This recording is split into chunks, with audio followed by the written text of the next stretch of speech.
Everyone, this is Divyanshi. Welcome to Gyanoday के गुरुजी। बच्चों, क्लास 10th हिंदी में आज के इस क्लास में हम लोग हिंदी काव्य खंड के महत्वपूर्ण पद्यांशों को करने वाले हैं। आप सभी बच्चे जानते हैं कि इस वक्त हम लोग ज्ञानोदय पर यूपी वाली सीरीज की हर एक क्लास फॉलो कर रहे हैं, जिसमें लगातार हमारी हिंदी की बहुत सारी क्लासेस हो चुकी हैं इस यूपी वाली सीरीज के अंतर्गत। और आज की जो भी क्लास है, इसका आप सभी को बहुत दिनों से इंतजार भी था कि मैम यूपी वाली सीरीज के अंतर्गत हम लोगों की ये वाली क्लास कब आएगी। तो फाइनली आज के इस क्लास में हम लोग अपने काव्य खंड के सभी महत्वपूर्ण पद्यांशों को करने वाले हैं बच्चों। और आज की क्लास में हम लोगों ने ऐसे पद्यांशों को शामिल किया है जो पिछले वर्षों में लगातार पूछे गए हैं। तो सारे ही बच्चे आज की क्लास के लिए एक्साइटेड है ना? एक बार सारे बच्चे फायर इमोजी के साथ में यस मैम में आंसर करेंगे, ताकि पता चलेगा कि शाम के 4 बज चुके हैं और हम लोगों की क्लास स्टार्ट हो चुकी है। और मैम, आज की क्लास में हम लोग क्या करने वाले हैं, तो हमारे जितने भी हमारी पुस्तक में खास तौर पर जो पद्यांश पिछले वर्षों में लगातार पूछे गए हैं वो हम लोग आज की क्लास में करने वाले हैं। और ये यूपी वाली सीरीज के अंतर्गत हमारे पद्यांश की पहली क्लास है। इसके पहले भी हम लोगों ने पद्यांशों की क्लासेस भी कर रखी हैं बच्चों, है ना? और इस यूपी वाली सीरीज के अंतर्गत हम लोगों ने, देखिए हम लोग क्या कर चुके हैं, एक बार इसके बारे में भी बात करेंगे कि यूपी वाली सीरीज के अंतर्गत हम लोगों ने अनिवार्य संस्कृत के गद्यांशों को कर लिया है। अगर इन क्लासेस को आपने अभी तक फॉलो नहीं किया है तो हर एक बच्चा यूपी वाली सीरीज की एक एक क्लास को फॉलो करेगा ईमानदारी से। तो यूपी वाली सीरीज के अंतर्गत हम लोगों ने अनिवार्य संस्कृत के गद्यांश कर लिए हैं, अनिवार्य संस्कृत के पद्यांशों को भी हम लोगों ने कर लिया है बच्चों, ठीक है। इसी तरीके से हमारे गद्य खंड में जितने भी गद्य खंड से संबंधित गद्यांश हैं, मित्रता, ममता, क्या लिखूं, ईर्ष्या तू ना गई मेरे मन से, इन पाठों के जितने भी गद्यांश हैं उनको भी हम लोग हम लोग एक क्लास में पूरा कंप्लीट कर चुके हैं बच्चों, है ना। और आज हम लोग अपने काव्य खंड के सभी महत्वपूर्ण पद्यांशों को करेंगे। देखते ही देखते हमारे साथ में बहुत सारे बच्चे आ चुके हैं, तो एक बार सारे बच्चे बताएंगे कि आज की क्लास के लिए एक्साइटेड है ना? सभी बच्चे आज की क्लास के लिए एक्साइटेड है? एक बार सारे ही बच्चे यस मैम में आंसर करेंगे। और जो भी हमारा ये महत्वपूर्ण जितने भी हमारे ये पद्यांश हैं, इनको जो लिखने का सही तरीका होता है, जिस तरीके की आज की क्लास में आपको ये तरीका बताया जाएगा, यही तरीका बेस्ट होगा आपकी परीक्षा में आपको लिखने के लिए, है ना। कि जो भी होता है कि सबसे पहले हम लोग संकेत लिखते हैं, ठीक है, संकेत लिखते हैं। संकेत में मान लीजिए कि जैसे आपने कोई भी अपना पद्यांश उठाया करने के लिए, अब है कि निर्गुण कौन देश को वासी, तो आपने लिख दिया निर्गुण, ठीक है। ये रंग आपको अच्छे से दिख भी रहा होगा, ठीक है। अभी यहाँ पर हम लोग ना लिखने के लिए मैं एक बार आपको लिख करके भी बताती हूँ कि भाई कैसे आप अपनी परीक्षा में लिखेंगे। बहुत ध्यान से एक बार देख लीजिएगा सारे बच्चे कि जब हम लोग मैम यहाँ पर ना हेडिंग डालते हैं संकेत डालने के बाद में क्या होता है कि जैसे मान लीजिए आपने संकेत में डाल दिया कि आपने ये वाला पद्यांश उठाया कि निर्गुण कौन, ठीक है, निर्गुण कौन, और फिर उसके बाद क्या कि देश को वासी, ऐसे होता है ना। तो शुरुआत के 3 शब्द लिखिए, बहुत ध्यान से सुनिएगा बच्चों, क्योंकि ये छोटी छोटी चीजें हमें परीक्षा में पूरे नंबर दिलाती हैं, ठीक है। तो निर्गुण कौन देश को, और फिर आपने डॉट डॉट कर दिया मत, और लास्ट में क्या होता है कि सूर सबय मति नासी, है ना। तो यहाँ पर आप ऐसे लिख सकते हैं कि सबय, फिर मति और फिर नासी, ठीक, ऐसे। तो भाई ये आपका संकेत होगा, परीक्षा में आप ऐसे ही करेंगे बच्चों। फिर उसके बाद आपका यहाँ पर क्या होता है, संदर्भ होता है, ठीक है। अब संदर्भ आपने लिख दिया, संदर्भ लिखने का भी सही तरीका मैं बताऊंगी, तो आपने यहाँ पर संदर्भ लिख दिया। फिर आपकी हेडिंग डालते हैं आप व्याख्या, है ना, व्याख्या हेडिंग डालते हैं, व्याख्या आपने ऐसे हेडिंग डाल दिया। उसके बाद आपने पूरी अपनी व्याख्या लिख दी, मतलब ये आपका पहला प्रश्न हो गया, ध्यान से देखिएगा। और ये दूसरा होगा, ये हमारा जो देश यहाँ पर लिखा है ये हमारे पद्यांश में ऐसे ही लिखा है ना बच्चों। उसके बाद जो हमारा ये तीसरा प्रश्न होगा वो क्या होगा कि मान लीजिए कोई भी आपका अलंकार से संबंधित आ गया, तो यहाँ पर आपने हेडिंग डाल दिया कि भाई इस पद्यांश में हमारा कौन सा अलंकार है। ऐसे कर देंगे बच्चों हम लोग, है ना। तो समझ में आ गया, लिखने का सही तरीका पता चल गया ना। ऐसे मिलते हैं हमें पूरे 6 में 6 नंबर, जब हम लोग अपना तरीका भी बेस्ट रखते हैं कि भाई जो सही तरीका है हम लोग वैसे ही अपने पद्यांश भी करेंगे। ओके, तो एक बार सारे ही बच्चे बताएंगे कि ये तरीका अपनाएंगे ना सारे ही बच्चे लिखने के लिए अपनी परीक्षा में। ओके, अब आगे चलेंगे और आज की अपने इस क्लास का हम लोग पार्ट 1 में पहला पद्यांश देखेंगे।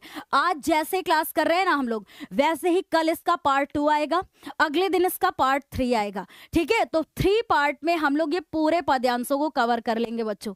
ठीक है ना, 3 पार्ट में हम लोग सारे पद्यांश कवर कर लेंगे, क्योंकि आपको यूपी वाली सीरीज के अंतर्गत हर एक क्लास मिलेगी बच्चों। किसी भी प्रकार की कोई भी कमी आपको देखने को नहीं मिलेगी। ओके, तो भाई हमारा पहला पद्यांश वेरी इंपॉर्टेंट, बहुत महत्वपूर्ण है, पिछले वर्षों में लगातार आया है। 2024 भी इसमें नोट करिएगा और 2025 भी इसमें नोट करिएगा बच्चों, है ना। इनको इसमें ऐड कर लीजिएगा क्योंकि इन वर्षों में भी लगातार पूछा गया है। अब सारे बच्चे एक बार अगर इसको देख लिए हैं तो सारे बच्चे लिख करके बताएंगे कि ये कौन सा शीर्षक है और इसके कवि कौन है। सभी बच्चे फटाफट से लिख करके बताएंगे कि जैसे ही आपने देखा कि निर्गुण कौन देश को बासी, है ना, और फिर है मधुकर कही समझाई सोहदे बूझत साच न हासी। जैसे ही आपने इन पंक्तियों को पढ़ा ना, आप तुरंत समझ गए कि मैम ये तो हमारे काव्य खंड का पहला चैप्टर है। और पहले चैप्टर का नाम क्या है बच्चों? पद, है ना। शीर्षक का नाम क्या है? पद शीर्षक है। और किसके द्वारा रचित है?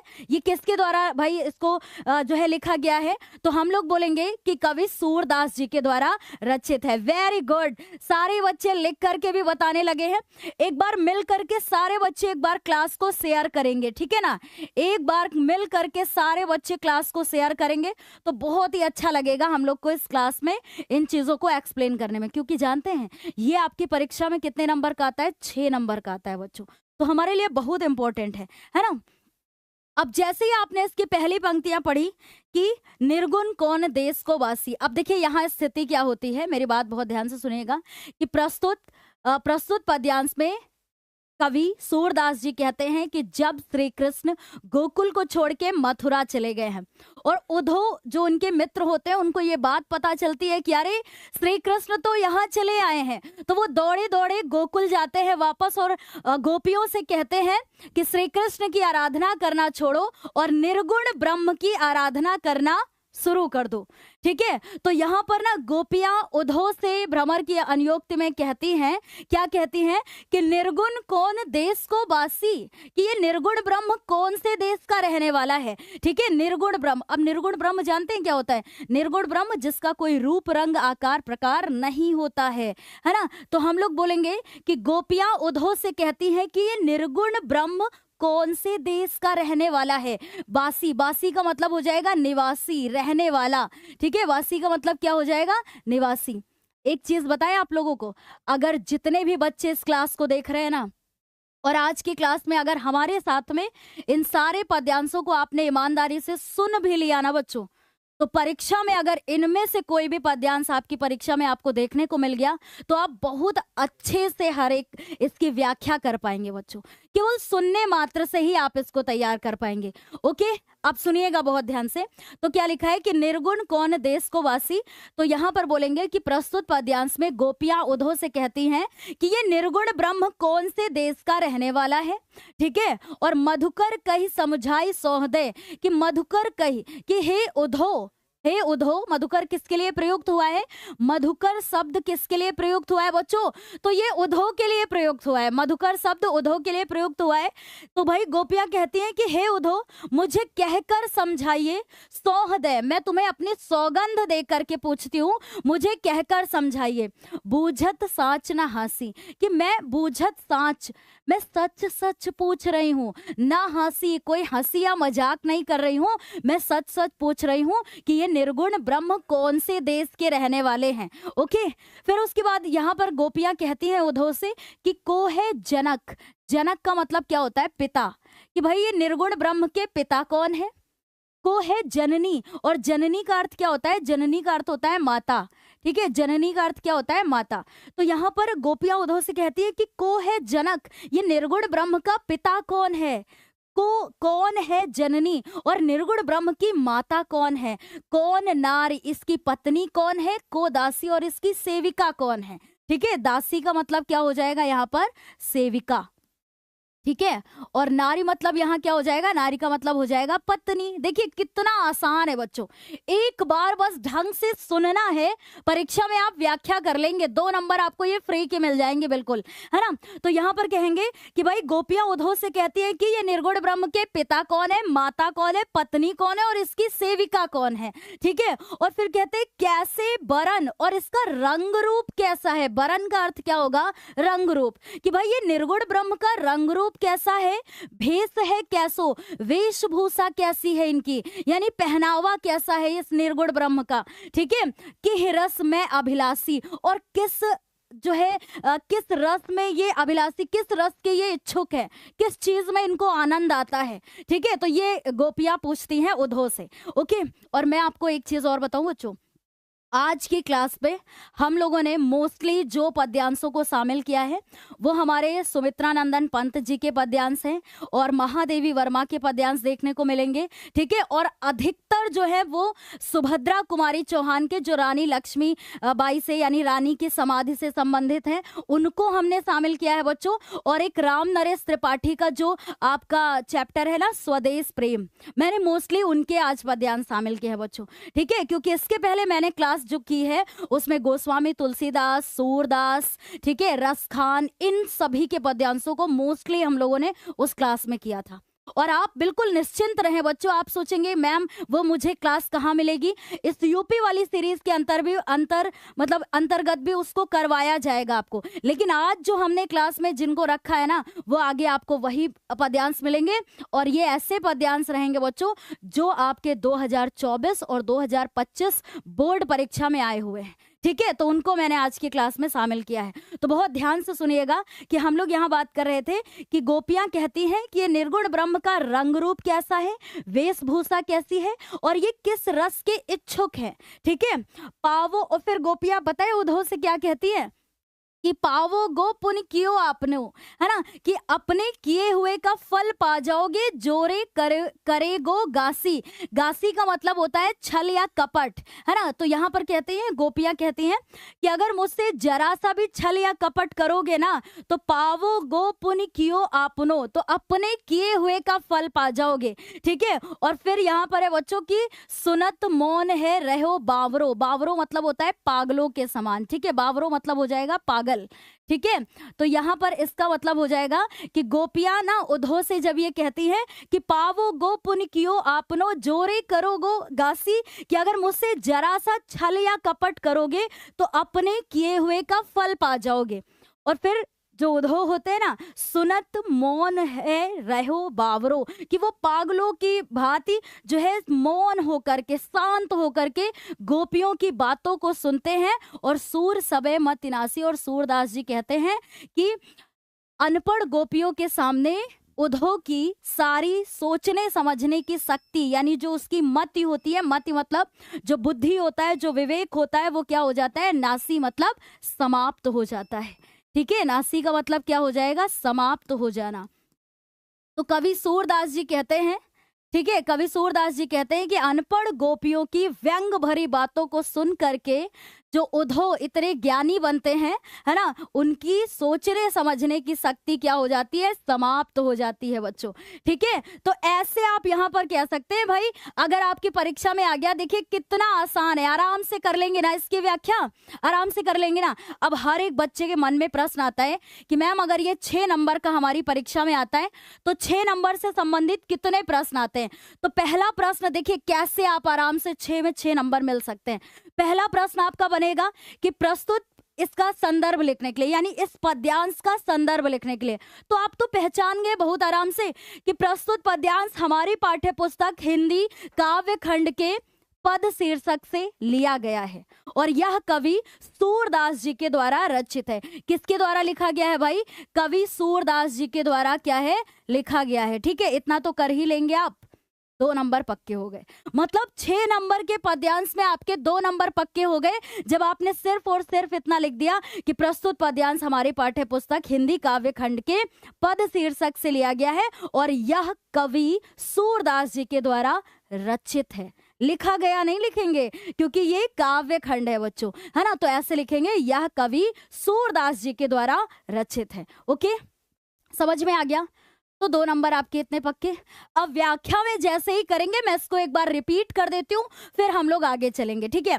अब जैसे ही व्याख्या आपने हेडिंग डाली, अब देखिए क्या रटना है आपको, बिल्कुल रटना नहीं है बच्चों, बस एक बार ढंग से सुनना है। सुनने मात्र से आप व्याख्या अपने आप से लिख पाएंगे उसमें, ठीक है। कैसे व्याख्या लिखेंगे कि प्रस्तुत पद्यांश में कवि सूरदास जी कहते हैं कि गोपियां उधो से कहती हैं कि, अब कहती है कि लिखने के बाद शुरू आपकी व्याख्या कैसे लिखेंगे कि निर्गुण कौन देश को वासी, कि गोपियां उधो से कहती हैं कि ये निर्गुण ब्रह्म कौन से देश का रहने वाला है। मधुकर कही समझाई सौहदय, कि हे उधो मैं तुम्हें अपनी सौहदय मतलब सौगंध दे करके पूछती हूँ, ठीक है, कि हे उधो मुझे कहकर समझाइए, कही समझाई मतलब कहकर समझाइए, मैं तुम्हें अपनी सौगंध दे करके पूछती हूँ। बूझत साच न हासी, मैं तुम्हें बूझत साच, मैं सच सच पूछती हूँ, ना हंसी, कोई हंसी या मजाक नहीं कर रही हूँ, मुझे सच सच बताइए कि ये निर्गुण ब्रह्म कौन से देश के रहने वाले हैं। फिर जैसे ही आपने देखा कि को है जनक, गोपियां उधो से कहती हैं कि इनके पिता कौन है, माता कौन है, पत्नी कौन है और इनकी सेविका, ठीक है, सेविका कौन है। अच्छा सर, अरे गा पहले बनना चाहिए, ला बाद में पढ़ना चाहिए, ठीक है। इतनी जल्दी पकड़ लेते हैं बच्चे। आगे चलेंगे तो ठीक है, कैसे एक ही में लटके पड़े, इसका मतलब हम आगे इतनी व्याख्या बताते हुए चले गए, आपको सुनाई नहीं दिया होगा, है ना। अब तो सही कर दिया है भाई, ठीक है, अब सही कर दिया है, देख लीजिए इसको, बहुत हाईलाइट कर दिया है, देखिए देखिए। आगे चलेंगे, यहाँ से देखेंगे कि गोपियां उधो से कहती है इनके जनक कौन है, यानी पिता कौन है, माता कौन है, पत्नी कौन है और सेविका कौन है, ठीक है। कैसे बरन बेस है कैसो, कि इनका रंग रूप कैसा है, वेशभूषा कैसी है, और किस रस में अभिलाषी, और किस रस के ये इच्छुक है, किस चीज में इनको आनंद आता है। ओके, पावो गो पुण्य कियो आपने, और अपने किए हुए का फल पा जाओगे। अगर मुझसे जरा सा भी छल या कपट करोगे ना, गासी मतलब छल या कपट करोगे, तो अपने किए हुए का फल पा जाओगे। सुनत मौन है रहो बावरो, और जो उधो होते हैं वो गोपियों की व्यंग तर्क भरी बातों को सुन करके, मतलब पागलों की भांति बावरे के समान सुनते रहते हैं, और अनपढ़ गोपियों के सामने उधो की सारी सोचने समझने की शक्ति क्या हो जाती है, समाप्त हो जाती, ठीक है। अब जब भी मान लीजिए ऐसे आएगा ना, तो इस तरीके से कर लेंगे ना पेपर में, हाँ बहुत मजा आ गई सारे बच्चों को यहाँ पागल इसको देख करके, ठीक है ना। अभी तो ये सही लिखा है, पहले क्या लिख गया था, ला पहले और गा बाद में हो गया था, ठीक है, बस एक गलती, यही तो पकड़ लिए आप लोग। हाँ आगे चलेंगे, कोई दिक्कत नहीं है। तो देखिए अब आराम से कर लेंगे ना, सारे बच्चे आराम से कर लेंगे ना। मैंने दो बार आपको इसलिए इसका अर्थ बताया, पूरा व्याख्या, ओके बढ़िया, वेरी गुड। अब जो अगला प्रश्न बनेगा, अगला कोई भी प्रश्न इससे बन सकता है बच्चों, ठीक है। तो हम लोग देखेंगे, पहला ये प्रश्न है संदर्भ का, संदर्भ ऐसे ही लिखेंगे, पहले ही पद्यांश में देख लेंगे, बाकी सब में सेम रहेगा बच्चों, ठीक है, सब में सेम रहेगा। तो प्रस्तुत पद्यांश हमारी पाठ्य पुस्तक के काव्य खंड के पद शीर्षक से उद्गृत है, या मान लीजिए आपको यह शब्द कठिन लगता है तो आप लिख देंगे लिया गया है, ठीक, बस ओके, लिया गया है, इतना कर देंगे। और यह सूरदास द्वारा रचित सूरसागर महाकाव्य से लिया गया। तो सूरदास जी का नाम सिंगल इन्वर्टेड कॉमा में हाईलाइट करके लिख देंगे, ऐसे लिखेंगे, संदर्भ लिखने का होगा सही तरीका, ओके। फिर उसके बाद व्याख्या, इसका स्क्रीनशॉट ले लीजिए बच्चों, क्योंकि मैंने दो बार आपको इसकी पूरी व्याख्या बताई है, ठीक है।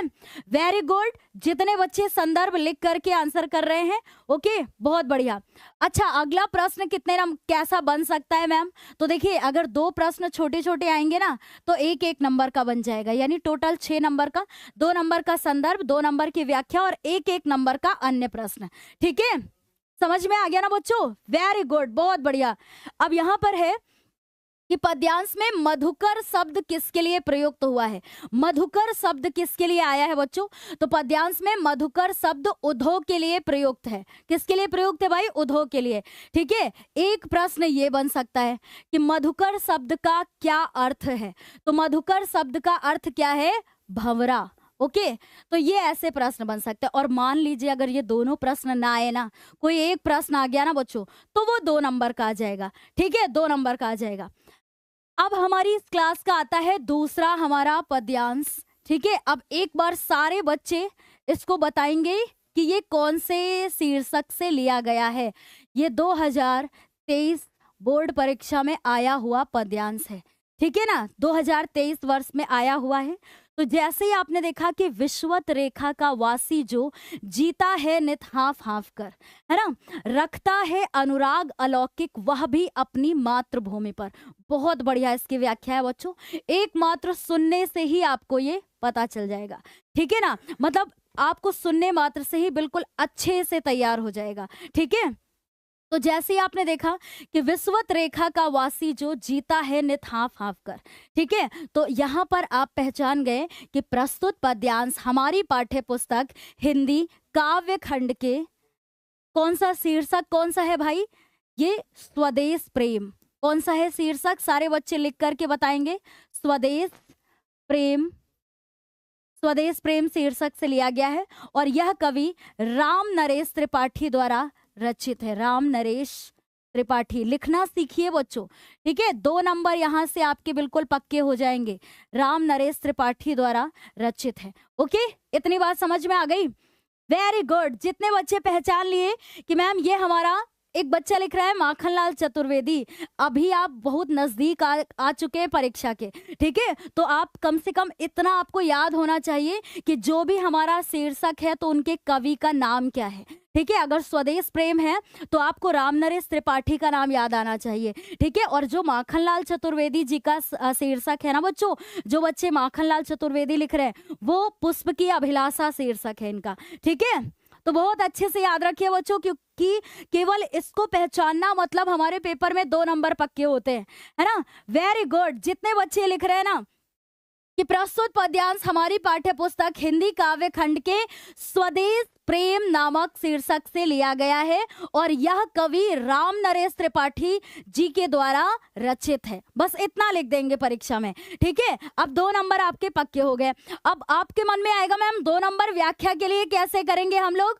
देखिए मैं आपको बताती हूँ बच्चों, आज की क्लास में पहली बात तो हमने जो भी पद्यांश रखे हैं वो हमारे जस्ट पिछले वर्ष के पूछे हुए सारे पद्यांश हैं और वो हमारे लिए बहुत महत्वपूर्ण है ना। उनको हम लोग करने के साथ साथ में ये भी देखेंगे कि व्याख्या हम लोगों को रटनी नहीं है, बल्कि सुन करके ही, कैसे सुन करके ही तैयार करना है और फिर अपने शब्दों में उसको लिखना है। ठीक है, तो जैसे ही आपने देखा कि विश्वत रेखा का वासी जो कि प्रस्तुत पद्यांश में कविराम नरेश त्रिपाठी जी देश के वीरों को संबोधित करते हुए कहते हैं कि, है ना, या देश के प्रति प्रेम को समर्पित करते हुए कहते हैं कि विश्वत रेखा का वासी जो, अब विश्वत रेखा क्या कि भाई ये एक ऐसा स्थान कि जहां पर, यानी विश्वत रेखा जिसको भूमध्य रेखा बोलते हैं ना, कि भाई एक ऐसा स्थान जहां पर अधिकांश गर्मी होती है, मतलब अधिक गर्मी होती है। कारण क्या होता है? क्योंकि सूर्य की जो किरणें होती हैं वो सीधे यहाँ पर पड़ती हैं,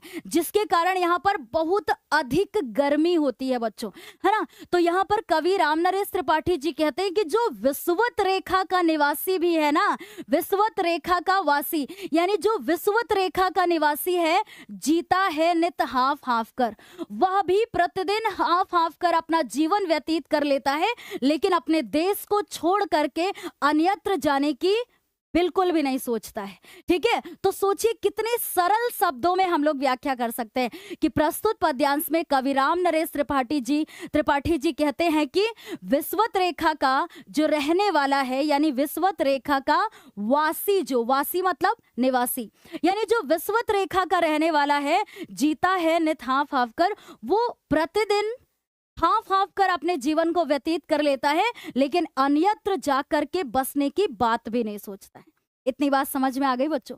फिर उसके बाद है कि रखता है अनुराग अलौकिक। अनुराग का मतलब क्या होता है? प्रेम। जब एक बार हमारे साथ में ऐसे इसको पढ़ेंगे ना, फिर आपको खुद लगेगा कि हाँ मैम, अब तो हम व्याख्या भी अपने आप से कर पा रहे हैं।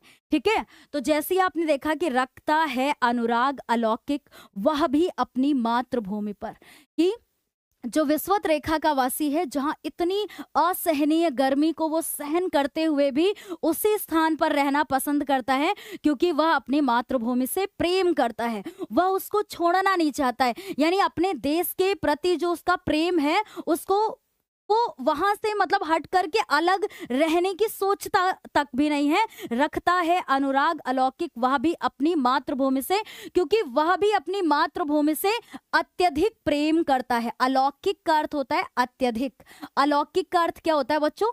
अत्यधिक, है ना, अत्यधिक। और अनुराग का अर्थ क्या होता है? प्रेम, क्योंकि वह भी अपनी मातृभूमि से अत्यधिक प्रेम करता है। इतनी 2 लाइनें आपको बिल्कुल क्लियर हो गई ना? कोई दिक्कत नहीं है ना बच्चों? सुन के बस तैयार करेंगे। उसके बाद है कि ध्रुववासी अब जो ध्रुव प्रदेश का निवासी है, ध्रुव प्रदेश बोले तो जो मतलब एक ऐसा स्थान जहां पर अत्यधिक ठंड होती है ना? ध्रुव प्रदेश यानी कि जहां पर अत्यधिक ठंड होती है, वर्ष के अधिकांश महीनों में यहाँ पर बर्फ जमी रहती है बच्चों, है ना? तो यहाँ पर बोलेंगे कि जो ध्रुव प्रदेश का निवासी भी है, जो हिम में तम में, यानी हिम का मतलब होगा बर्फ, कि अगर बर्फ भी गिर रही है ना, जो हिम में यानी बर्फ में भी, और तम में, तम मतलब होता है अंधकार, यानी कि ठंड की वजह से, कोहरे की वजह से ये पता करना संभव नहीं हो पाता है कि दिन है कि रात है ना, कि दिन है कि रात है, ये मुश्किल होता है पता करना। फिर भी जो ध्रुव प्रदेश का निवासी है जी लेता है कांप कांप कर, वह भी कांप कांप कर अपना पूरा जीवन व्यतीत कर लेता है। वह भी अपनी मातृभूमि पर कर देता है प्राण निछावर, कि भाई जो ध्रुव प्रदेश का निवासी भी है, अत्यधिक असहनीय ठंड को सहन कर लेता है। जब उसको दिन में ये पता करना मुश्किल होता है कि भाई दिन है या रात है, ऐसा मौसम, ऐसी इतनी ठंड को सहन कर लेता है, लेकिन अन्यत्र जा करके बसने की नहीं सोचता है। देश के प्रति उसका भी प्रेम होता है, यानी वह भी अपनी मातृभूमि पर कर देता है प्राण निछावर, कि वह भी अपने मातृभूमि के प्रेम के लिए अपने प्राणों को समर्पित कर देता है। ठीक है, कि जो विषुवत रेखा का निवासी है वो हाफ हाफ कर जी लेता है। हाफ हाफ समझते हैं? जैसे कभी कभी हम लोग ना बहुत तेज दौड़ने लगते हैं तो बिल्कुल हाफने लगते हैं ना, गर्मी लगने लगती है ना, तो वैसे यहाँ कह रहे हैं कि जो ऐसे स्थान पर रहता है वो हाफ हाफ कर जी लेता है, लेकिन अपने देश को छोड़ना नहीं चाहता है। वैसे ही जो ध्रुव प्रदेश का निवासी है वो भी कांप कांप कर जीवित रह लेता है, लेकिन अपने देश के प्रति प्रेम को नहीं छोड़ता है ना, कि कहते हैं वह भी अपनी मातृभूमि पर कर देता है प्राण निछावर, कि वो भी अपने मातृभूमि के प्रेम के लिए अपने प्राणों को समर्पित कर देता है। तो बस ऐसे आराम से आपको इतनी इसकी व्याख्या कर देनी है। ठीक है, अब जैसे इसकी व्याख्या हम लोग देखेंगे तो एक बार इसको भी एक बार रीड कर लेते हैं ना, ताकि हमारे साथ में जब इसको एक बार अच्छे से पढ़ेंगे तो आप और अच्छे से इसकी व्याख्या कर पाएंगे। कि कवि अपने देश से असीम प्रेम करने की प्रेरणा देता हुआ कहता है कि विषुवत रेखा का वह यानी वह भूभाग जहां असहनीय गर्मी पड़ती है ना, यानी बहुत अधिक गर्मी पड़ती है, वहां के लोग गर्मी के कारण हाफ हाफ कर जीवन बिताते हैं, किंतु यानी लेकिन इतने कष्टों के होने पर भी वे अपनी मातृभूमि से अत्यधिक लगाव रखते हैं। देखिए कितना आसान है बच्चों, कि यदि हमारी परीक्षा में ये आता है ना तो कम से कम हम लोग आराम से इसकी व्याख्या कर सकते हैं। फिर उसके बाद है कि उनका अपनी मातृभूमि के प्रति प्रेम अतुलनीय होता है। अतुलनीय मतलब जिसकी तुलना किसी से ना की जा सके। ठीक है, वे गर्मी की मार से परेशान होने पर भी अन्यत्र जाकर बसने की बात नहीं सोचते हैं। ये नहीं सोचते हैं कि भाई यहाँ पर हमें हारते मतलब बहुत ज्यादा कष्ट है इसलिए हम कहीं और जाकर के बस सकते हैं, तो ऐसा वो बिल्कुल नहीं सोचते हैं। ठीक है, अलौकिक का मतलब यहाँ पर, हाँ, अलौकिक का मतलब हो जाएगा अत्यधिक। ओके बेटा, अलौकिक का अर्थ होगा अत्यधिक।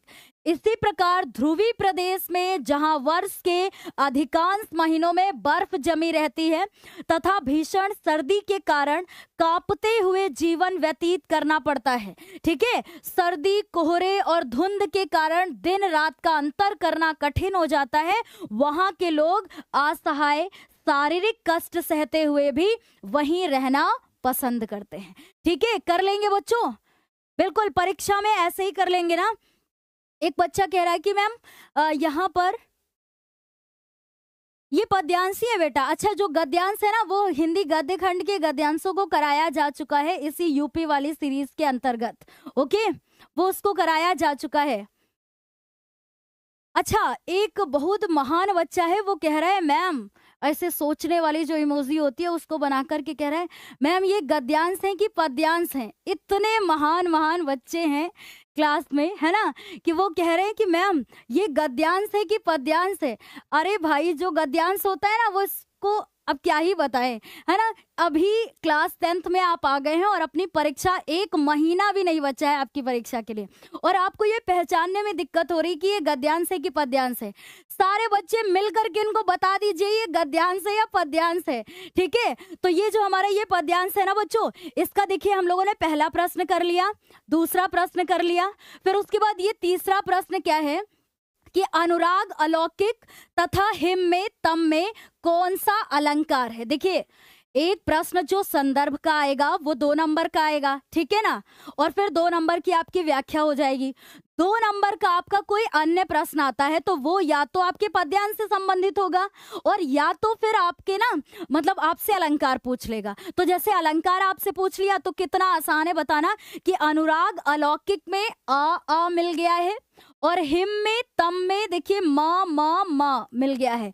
ठीक है, तो यहाँ पर वर्ण की पुनरावृत्ति होने के कारण, ठीक है, यानी अक्षर ये बार बार आने की वजह से यहाँ पर क्या है, अनुप्रास अलंकार है। बस आराम से आपने इस चीज को कर दिया, कोई दिक्कत नहीं। ठीक है, 2 नंबर मिल गए आपको। ओके, वेरी गुड, ये पद्यांश है बेटा। ठीक है, ये पद्यांश है, हम लोग काव्य खंड के पद्यांश को कर रहे हैं और गद्य खंड के जो गद्यांश है ना उनको अभी हम लोगों ने यूपी वाली सीरीज की क्लासेस जब से हम लोगों ने करना शुरू की है ना 15 तारीख से, और 15 तारीख से जो लगातार क्लासेस हो रही हैं उसमें हिंदी की ये आज 7वीं क्लास है बच्चों।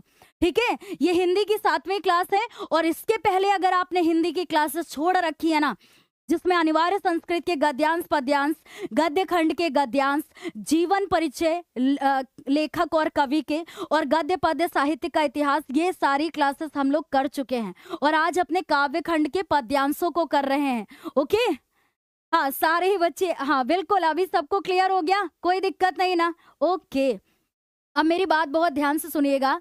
ये प्रश्न संख्या है 3 और एक नया पद्यांश हमारे सामने आया है और आपने नोटिस किया होगा कि मैम ये 2025 बोर्ड परीक्षा में आया हुआ है। अब सारे बच्चे बोलेंगे हाँ मैम, अब बहुत सारे बच्चे अभी सेट भी लिख करके बता देंगे कि ये कौन से सेट में आया हुआ है। निश्चित तौर पर यह 2025 के परीक्षा में आया हुआ पद्यांश है बच्चों। ठीक है, अब क्या आया है कि निर्भय स्वागत करो मृत्यु का, मृत्यु एक है विश्राम स्थल। ठीक है, ये भी कौन सा हमारा शीर्षक है बच्चों, स्वदेश प्रेम। और जो बच्चे हमारी रेगुलर क्लास करते हैं ना उनको पता है कि मैम सूरदास, कवि तुलसीदास, रसखान, इनके मोस्टली हम लोग पद्यांश कर चुके हैं बच्चों। ठीक है, जो गोस्वामी तुलसीदास जी के धनुष भंग और वन पथ पर, इन शीर्षक के पद्यांशों को अधिकतर हम लोग कर चुके हैं बच्चों। ठीक है, लेकिन आप निश्चिंत रहें, यूपी वाली सीरीज के अंतर्गत भी उसको कराया जाएगा, मतलब इसके अंदर भी उसको कराया जाएगा। ओके, बिल्कुल निश्चिंत रहें। तो देखिए, स्वदेश प्रेम शीर्षक है और कवि इसके कौन है, राम नरेश त्रिपाठी। पहचान गए, है ना, राम नरेश त्रिपाठी के द्वारा ये क्या है, रचित है। ओके, इतनी बात क्लियर हो गई ना बच्चों। तो जैसे ही आपने इतना पहचान लिया ना कि प्रस्तुत पद्यांश हमारी पाठ्य पुस्तक हिंदी काव्य खंड के स्वदेश प्रेम शीर्षक से लिया गया है और यह कवि राम नरेश त्रिपाठी द्वारा रचित है। ठीक है, अब इतना आपने लिख दिया, इसका मतलब आपके 2 नंबर पक्के हो गए। ठीक, 2 नंबर संदर्भ के मिल गए आपको। अब व्याख्या पर आएंगे तो प्रस्तुत पद्यांश में कवि राम नरेश त्रिपाठी जी देश के वीरों को संबोधित करते हुए कहते हैं कि हमें अगर देश के लिए अपने प्राणों को भी समर्पित करना पड़े ना तो हमें बिल्कुल निर्भय होकर के, यानी निडर होकर के, बिना किसी की परवाह किए हमें अपने प्राणों को समर्पित कर देना चाहिए। तो यहाँ क्या कह रहे हैं कि निर्भय स्वागत करो मृत्यु का, कि हमें निडर होकर के अपने प्राणों को समर्पित कर देना चाहिए।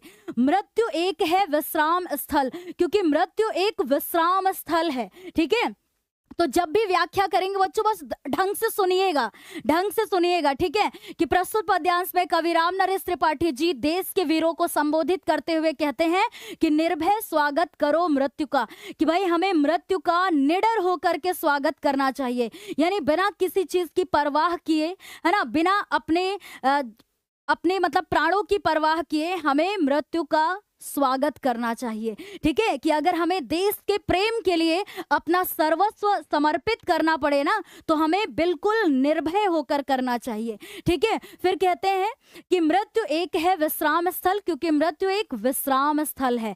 जीव जहां से फिर चलता है धारण कर नव जीवन संबल। और संबल का अर्थ क्या होता है बच्चों? संबल का अर्थ होता है शक्ति, ठीक है। संबल का अर्थ होता है शक्ति, और नव मतलब होता है नया। ध्यान से सुनिएगा, नया, ठीक है। तो यहाँ कह रहे हैं कि जीव में मतलब मनुष्य भी आएंगे, है ना, जितना भी सजीव प्राणी है।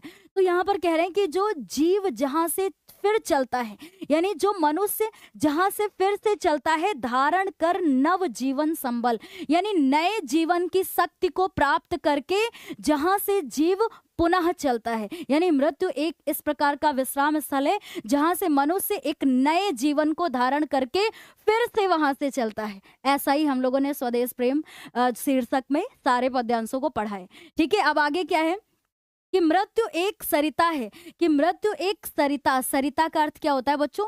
नदी। यानी मृत्यु एक नदी के समान है जिसमें श्रम से कातर जीव नहाकर, ठीक है। तो यहाँ पर कवि राम नरेश त्रिपाठी जी कहते हैं कि मृत्यु एक प्रकार की क्या है? नदी है, जहां पर सांसारिक श्रम यानी परिश्रम करने से कातर व्यक्ति, कातर का मतलब होता है दुखी, ठीक है। कातर का अर्थ क्या होता है बच्चों? दुखी। कि जहां पर ये सांसारिक श्रम से दुखी व्यक्ति, दुखी जीव के स्थान पर क्या आएगा? मनुष्य या व्यक्ति, है ना, ऐसे मनुष्य नहाकर काया रूपी वस्त्र बहाकर, यानी अपने काया रूपी वस्त्रों को बहाकर फिर नूतन धारण करता है। फिर नूतन मतलब होता है नया शरीर, नया, नूतन मतलब होगा नया, ठीक है। फिर नूतन धारण करता है यानी फिर नया शरीर धारण करता है, ठीक है। तो बहुत आसान है बच्चों इसकी व्याख्या। तो कैसे, मान लीजिए अगर हमें हमारी परीक्षा में केवल इसकी व्याख्या करनी होगी जो कि सिर्फ 2 नंबर की आएगी, तो कैसे करेंगे? कि प्रस्तुत पद्यांश में कवि राम नरेश त्रिपाठी जी देश के वीरों को संबोधित करते हुए कहते हैं कि हमें मृत्यु का स्वागत निडर होकर के करना चाहिए, है ना। कि देश के प्रति वीरों को संबोधित करते हुए कहते हैं कि हमें मृत्यु का निडर होकर के स्वागत करना चाहिए, क्योंकि मृत्यु एक विश्राम स्थल के समान है जहां से जीव फिर से चलता है अपने नए जीवन की शक्ति को धारण करके, जहां से जीव फिर से चलता है, ठीक है। मृत्यु एक नदी के समान है जिसमें सांसारिक श्रम से दुखी व्यक्ति जीव नहाकर अपने काया रूपी वस्त्रों को बहाकर फिर नया शरीर धारण करता है, ठीक है। इतना समझ में आ गया? अच्छा, एक बच्चा कह रहा है कि मैम अगर मान लीजिए हमारी परीक्षा में ये रेखांकित अंश में आ गया तो? हाँ, ये प्रश्न बहुत बढ़िया पूछा है बच्चों, ठीक है। अब जैसे आपको लग रहा होगा कि मैम यहाँ पर तो कोई भी रेखांकित अंश नहीं है, तो यहाँ पर रेखांकित अंश ना होने का कारण है कि आपको पूरे पद्यांश की व्याख्या बताई जा रही है, ठीक है। पूरे पद्यांश की व्याख्या बताई जा रही है। और अगर आपकी परीक्षा में मान लीजिए केवल और केवल 2 लाइन आ गई रेखांकित, तो आपको बस उतनी ही व्याख्या करनी है, सिर्फ 2 लाइन की व्याख्या करनी है, ठीक है। अब बताइए, आप कोई दिक्कत नहीं है ना बच्चों? तो अगर हमारे पेपर में ऐसे आता है ना, तो फिर हम लोग जितना रेखांकित अंश आएगा उतनी ही व्याख्या करेंगे, ठीक है। कोई दिक्कत नहीं है ना? अब बिल्कुल बढ़िया, तो अच्छे से सुनिएगा। अच्छा, एक बार सारे बच्चे यस मैम में आंसर करेंगे जिनको ऐसा लगता है कि अगर मैम ये पद्यांश हमारी परीक्षा में आ गया ना तो हम लोग बहुत अच्छे से इसकी व्याख्या कर लेंगे, ठीक है। एक बार सारे बच्चे फायर इमोजी के साथ में यस मैम में आंसर करेंगे जिनको सच में ऐसा लगता है कि हाँ मैम हम अपनी परीक्षा में कर लेंगे। ओके, अब देखेंगे हम लोग की प्रश्न कैसे बनता है। तो पहला प्रश्न तो संदर्भ का ही बनेगा, और संदर्भ आप ऐसे ही लिखेंगे, कैसे? कि प्रस्तुत पद्यांश हमारी पाठ्य पुस्तक हिंदी काव्य खंड के स्वदेश प्रेम शीर्षक से लिया गया है या उद्धृत है। इसके रचयिता कवि रामनरेश त्रिपाठी जी है। बस इतना लिखना है और 2 नंबर पक्के। अब व्याख्या में ध्यान से देखिएगा कि कवि कहते हैं कि हे देशवासियों, मृत्यु का स्वागत करो, क्योंकि मृत्यु एक विश्राम स्थल है। मृत्यु के बाद जीव पुनः नए शरीर को धारण करके फिर से अपनी जीवन यात्रा को शुरू करता है। ठीक है ना, फिर से अपनी जीवन यात्रा को शुरू करता है। मृत्यु एक नदी के समान है। देखिए, यही तो अभी हम लोगों ने व्याख्या में देखा था बच्चों, है ना, यही तो देखा था। बहुत ध्यान से सुनिएगा, बस सुनिएगा ध्यान से, ठीक है। जिसमें यहाँ कह रहे हैं कि मृत्यु एक नदी के समान है, जिसमें नहाकर श्रम से कातर, और कातर का अर्थ मैंने बताया था आपको, कातर मतलब होता है दुखी। ठीक है, दुखी प्राणी पुराने शरीर रूपी वस्त्र का त्याग करके नए शरीर रूपी वस्त्र को धारण करता है। बहुत आसान है। ठीक है, फिर क्या है कि कवि के कहने का तात्पर्य यह है, या कहने का अर्थ यह है कि कर्म करने के लिए जीव शरीर धारण करता है, और संसार में जब वह थक जाता है तो मृत्यु के बाद नए शरीर को नई शक्ति के साथ धारण करके पुनः अपनी जीवन यात्रा को शुरू करता है। ठीक है, फिर से नया जीवन यानी नई यात्रा को शुरू करता है। मृत्यु का वरण करके वह अपने पुराने काया रूपी वस्त्र को छोड़कर पुनः नए शरीर रूपी वस्त्र को धारण करता है। अतः मृत्यु का स्वागत उल्लास और उत्साह से करना चाहिए, क्योंकि देखिए पहली पंक्ति तो यही लिखी थी ना कि निर्भय स्वागत करो मृत्यु का, और मृत्यु एक है विश्राम स्थल, है ना। तो ढंग से कर लेंगे ना, अच्छे से कर लेंगे ना बच्चों व्याख्या, ठीक है, कोई भी दिक्कत नहीं है ना। Very good. और ये हमारे लास्ट चैप्टर, आई थिंक ये हमारा 7th नंबर चैप्टर है ना बच्चों, जो रामनरेश त्रिपाठी जी का स्वदेश प्रेम। ओके, ये बहुत मोस्ट इंपॉर्टेंट चैप्टर है। यहाँ से आपका कोई ना कोई जरूर से एक पद्यांश देखने को मिलेगा आपकी परीक्षा में। ओके, अब आगे चलेंगे। हाँ, कातर का अर्थ होगा दुखी। उसके बाद जो अगला प्रश्न बनेगा कि जीव जहां में देखिए जा, धारण कर में रा, और नव जीवन में वा। अब इसमें क्या है, क्रमशः जा, रा और ना वर्ण की पुनरावृत्ति होने से यहाँ पर अनुप्रास अलंकार है। अब इसको हाईलाइट करके लिख दीजिए थोड़ा सा, बस इतना कर देंगे, 6 नंबर पक्के हो गए। ठीक, कोई दिक्कत नहीं है ना बच्चों, यहाँ तक कोई भी समस्या नहीं है ना। तो इसी तरीके से देखते हमारे सामने एक अगला पद्यांश आ चुका है बच्चों।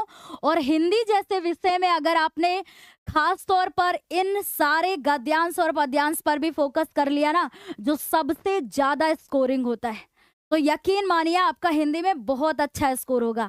चाहे वो अनिवार्य संस्कृत के गद्यांश पद्यांश हो, या आपके हिंदी गद्य पद्य के भी ये गद्यांश और पद्यांश होंगे, तब भी आप आराम से कर लेंगे। ठीक है, यहाँ तक कोई भी समस्या नहीं है ना बच्चों।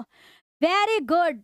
जितने बच्चे यहाँ पर लिख करके बताने लगे हैं कि मैम, जैसे ही हम लोगों ने देखा कि इस समाधि में छिपी हुई है एक राख की ढेरी, है ना, ये कौन सा शीर्षक है बच्चों, सारे बच्चे लिख करके बताएंगे। और किसके द्वारा रचित है, सारे बच्चे लिख करके एक बार बताएंगे। Very good. देखिए, जो बच्चे हमारी रेगुलर क्लास करते हैं ना, उन्होंने नोटिस किया होगा कि मैम अभी तक जो मोस्टली हम लोगों ने पद्यांश किए हैं, क्योंकि इसके पहले भी हम लोग बहुत सारे पद्यांश कर चुके हैं बच्चों इसी चैनल पर। ठीक है, इसी चैनल पर, उसमें हम लोगों ने मोस्टली धनुष भंग, वन पथ पर, पद शीर्षक और सवैये, कवित्त, इन सभी के पद्यांशों को मोस्टली हम लोगों ने किया है। और आज हम लोग ऐसे पद्यांशों को करने वाले हैं जो वास्तव में हमारे बोर्ड पर, ये जो शीर्षक है, ये कौन से मतलब ये शीर्षक, ये जो पद्यांश है कौन से शीर्षक से लिया गया है, तो रानी की समाधि पर, यानी झांसी की रानी की समाधि पर, यही तो है ना हमारे चैप्टर का नाम। और किसके द्वारा लिखा गया है, तो इस बार कवि नहीं है, कवित्री हैं, यानी सुभद्रा कुमारी चौहान, जिनका जीवन परिचय भी बोर्ड परीक्षा के लिए बहुत महत्वपूर्ण है बच्चों। ठीक है ना, तो ये हमारा देखिए शीर्षक क्या है, झांसी की रानी की समाधि पर। ठीक है, पूरा ऐसे ही लिखिएगा बेटा। ठीक है, झांसी की रानी की समाधि पर, और कवित्री कौन है, सुभद्रा कुमारी चौहान, ऐसे संदर्भ लिखेंगे इसका। ठीक है, तो प्रस्तुत पद्यांश हमारी पाठ्य पुस्तक झांसी की रानी की समाधि पर नामक शीर्षक से लिया गया है, और यह कवित्री सुभद्रा कुमारी चौहान जी द्वारा रचित हैं। इतना लिख देंगे बच्चों, वेरी गुड। जितने बच्चे सुभद्रा कुमारी चौहान लिख रहे हैं, अब मैं आपको बताऊं, जैसे ही आपने इस तरीके से संदर्भ लिख दिया, आपके 2 नंबर, 6 नंबर में 2 नंबर आपके पक्के हो गए। और एक सबसे अच्छी बात कि यही हमारा 2025 बोर्ड परीक्षा में आया हुआ है। 2025 बोर्ड परीक्षा में ये हमारा पद्यांश आया हुआ है बच्चों, पिछले वर्ष में, जस्ट पिछले वर्ष में आया हुआ है। ठीक है, तो 2 नंबर आपके पक्के हो गए अगर आपने संदर्भ लिख दिया। ठीक है, अब 2 नंबर हम लोग व्याख्या के इसके पक्के करेंगे। कैसे है कि इस समाधि में छिपी हुई है एक राख की ढेरी। अब प्रस्तुत पद्यांश में कवित्री सुभद्रा कुमारी चौहान जी रानी लक्ष्मीबाई की समाधि की ओर संकेत करते हुए कहती हैं कि, अब देखिए, जब आप अपनी परीक्षा में व्याख्या करते हैं ना, तो व्याख्या की शुरुआत करना आपके लिए कठिन होता है बच्चों, है ना? यही तो लगता है ना, सबको ऐसा लगता है कि मैम हमें आता तो है, लेकिन बस शुरू करना इसकी कठिनाई हमें ऐसे इसी में लगती है कि जब हमें शुरू करना होता है।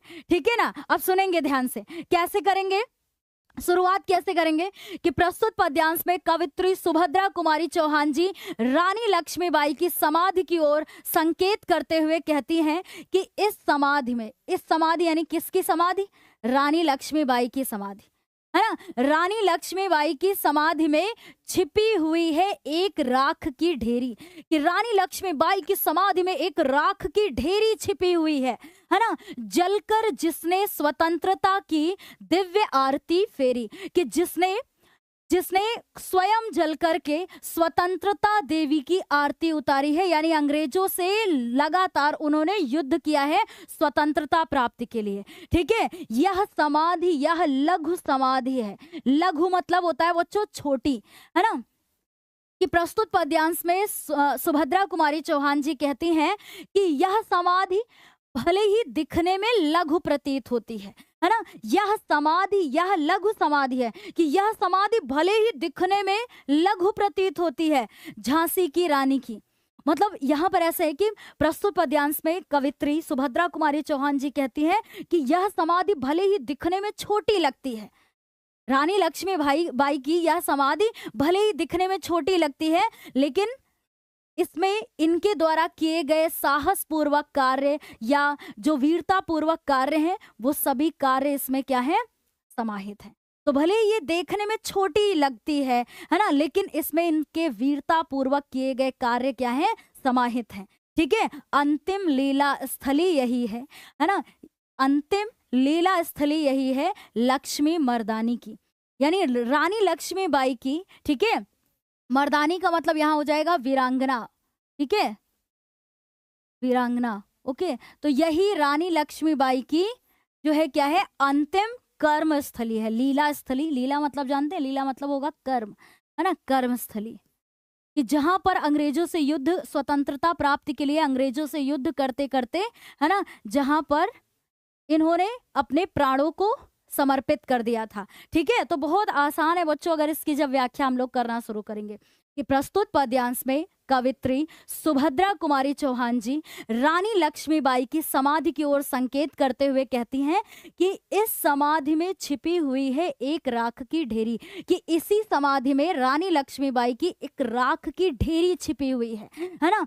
जलकर जिसने स्वतंत्रता की दिव्य आरती फेरी, कि जिसने स्वयं को इसमें, इसी स्वतंत्रता की आग में स्वयं को जला करके स्वतंत्रता देवी की आरती फेरी, मतलब आरती उतारी। जैसे आरती उतारने में लौंग और कपूर जिस प्रकार जलता है ना, उस प्रकार स्वयं रानी लक्ष्मीबाई ने अपने प्राणों को समर्पित कर दिया। ठीक है, फिर कवित्री सुभद्रा कुमारी चौहान जी कहती हैं कि यह समाधि, यह लघु समाधि है, कि यह रानी लक्ष्मीबाई की समाधि भले ही दिखने में छोटी प्रतीत होती है, लेकिन इनकी समाधि में इनके द्वारा किए गए वीरता पूर्वक कार्य, जो साहस पूर्वक कार्य किए गए हैं, वह सभी इसी समाधि में क्या है? समाहित हैं। ठीक है, तो इस लाइन का अर्थ बहुत अच्छे से सुनिएगा कि यह समाधि, यह लघु समाधि है झांसी की रानी की, कि ये झांसी की रानी की ये भले ही छोटी सी समाधि है, लेकिन इसमें इनके द्वारा किए गए वीरता पूर्वक कार्य भी क्या है? समाहित है। और अंतिम लीला स्थली यही है लक्ष्मी मर्दानी की, यानी ये रानी लक्ष्मीबाई वीरांगना रानी लक्ष्मीबाई की अंतिम लीला स्थली है। अंतिम कर्म स्थली है। कर लेंगे आराम से इतना ना बच्चों? एक बार सारे बच्चे बताएंगे, कोई भी दिक्कत नहीं है ना यहाँ तक? Very good. हाँ बिल्कुल ऐसे ही करेंगे बच्चों, बिल्कुल रटना नहीं है, आराम से इसको सुन करके व्याख्या करनी है। अब जैसे अगला जो हमारा प्रश्न ये बनेगा, ये तो आप कर ही लेंगे, मेरे साथ में इसकी व्याख्या देखिए एक बार। कि लक्ष्मीबाई की समाधि की ओर संकेत करते हुए कवित्री कहती है कि अब भाई बहुत सारे बच्चे कवित्री लिखने में ही गलती कर देते हैं, है ना? कवित्री लिखने में ही गलती कर देते हैं, तो बहुत ध्यान से देखिएगा कि कैसे लिखा जाएगा।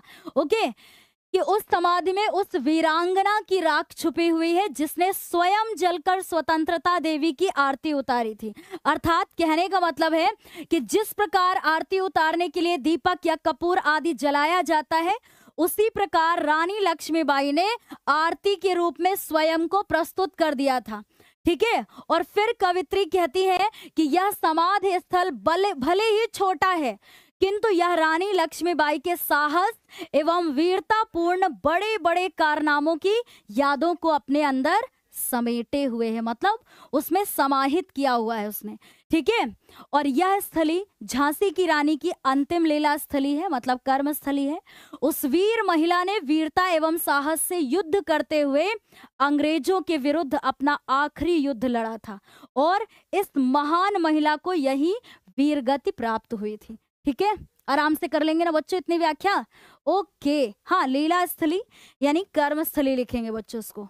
ओके, बहुत आराम से। अब उसके बाद जो अगला प्रश्न बनता है, ये हमारा अलंकार का बनेगा। ठीक है, कि आरती फेरी और लक्ष्मी मर्दानी में, जैसे ही आपने देखा आरती फेरी तो रा, ठीक है, और लक्ष्मी मर्दानी में क्या मिला आपको? यहाँ पर लक्ष्मी मर्दानी में माँ। ठीक है, माँ वर्ण की पुनरावृत्ति होने से यहाँ पर अनुप्रास अलंकार है। जब